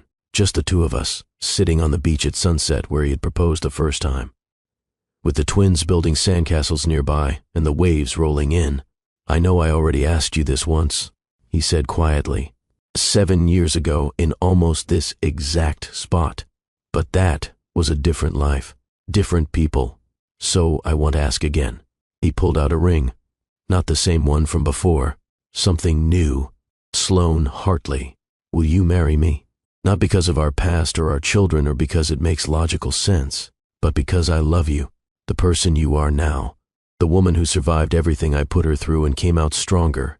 Will you take a chance on us one more time? I looked at the ring, then at Beckett, then at our children playing in the sand. I thought about everything we had been through, the love and the loss, the heartbreak and the healing. And I thought about the future, not perfect, but possible. Ask me again in 6 months, I said finally. He blinked. What? 6 months? To prove that this is not just emotion or guilt or the idea of us. 6 months of continued therapy and partnership and showing up. And then ask me again. Okay, he smiled. Though that was not the answer I was hoping for. It is the answer you need. 6 months later, on a random Tuesday evening while we were making dinner together with the twins, he asked again. No ring this time. No sunset. Just the four of us in my kitchen with pasta sauce bubbling on the stove. Sloane, will you marry me? Ruby gasped. Jasper looked up from his homework with interest. And I, surrounded by the family we had built from broken pieces, said yes. We were married 3 months later. Small ceremony. Just family and close friends. The twins as our wedding party. Ruby insisted on painting a special portrait for the occasion. Our family, she said. Complete. Jasper gave a short speech about the statistical probability of people who divorce and remarry staying together. It was very encouraging, he said with perfect seriousness, making everyone laugh. As I walked down the aisle toward Beckett, I thought about the journey that had brought us here, the heartbreak and the healing, the years apart and the slow rebuilding. This was not the fairy tale I had imagined when I married him the first time. It was better, real, earned. When we exchanged vows, they were different too. Not just promises of love, but promises of trust, of communication, of facing everything together. I promise to trust you with the truth, Beckett said, his voice thick with emotion. Even when it is hard, even when I am scared, I promise to be your partner, not your protector, to stand beside you, not in front of you. I promise to believe in you. I responded, to give you the chance to prove yourself. To build this marriage on honesty instead of secrets, and to love you, not just for who you were or who you might be, but for exactly who you are. When we kissed to seal our marriage, our children cheered, and for the first time in years, I felt complete. The epilogue. 5 years later, Beckett and I sat on our back porch watching Jasper and Ruby play with their younger brother, 3-year-old Oliver, who had his father's eyes and his mother's stubbornness. The twins were 9 now. Brilliant, confident, secure in the knowledge that they were loved by both parents, that their family, unconventional as it was solid. Hard to believe it has been 6 years, Beckett said quietly, his arm around my shoulders. 6 years since I woke up. 6 years since our lives changed. For the better. I leaned into him. Definitely for the better. Do you ever regret it? He asked. Taking me back? Giving me another chance? Sometimes. I was honest. When you are stubborn, or when you forget to load the dishwasher properly, or When you let Jasper stay up too late working on projects. He laughed. Fair. But no, I do not regret it. This life, this family, it is exactly what I needed, even if I had to lose everything first to find it. I am sorry you had to lose everything. I am not. I turned to look at him. Because the woman I became through that loss, she is stronger, braver, and she knows her worth. I needed to be her before I could be your wife again. I love her. The woman you became, the woman you are. I love you too. The man who learned, who grew, who proved himself. We sat in comfortable silence, watching our children play. Our family, hard-won and deeply cherished. This is not a story about a perfect love. It is a story about a love that survived imperfection, about two people who lost each other and found their way back through honesty, patience, and the kind of hard work that builds something lasting. It is about second chances and the courage to take them. Sometimes the greatest love stories are not about people who never face obstacles. They are about people who face insurmountable obstacles and choose love anyway. Choose to do the work. Choose to rebuild. Choose to believe that broken things, when mended with care, can be even more beautiful than they were before. And as I sat there with my husband, watching our 3 children play in the fading sunlight, I knew that every moment of pain, every year of heartbreak, every difficult step of rebuilding had been worth it. Because this was everything. If this story touched your heart, if you believe in the power of redemption and second chances, please like and share this video. Comment below and tell me, would you have given Beckett a second chance? Have you ever had to rebuild trust after betrayal? Your stories matter. And subscribe to Love in Twilights with Dr. Phillips for more stories about love, loss, and the courage to try again. Because everyone deserves a story with a second chapter. Everyone deserves the chance to rewrite their ending. Until next time, remember this: it is never too late to wake up to love. It is never too late to choose healing. And it is never too late to become the person your story needs you to be. Thank you for taking this journey with Beckett and Sloan, with Jasper and Ruby and little Oliver, with a family that proves that sometimes the most beautiful things in life come from the pieces of what we thought was broken forever. See you in the next story, where love and twilight meet and anything is possible.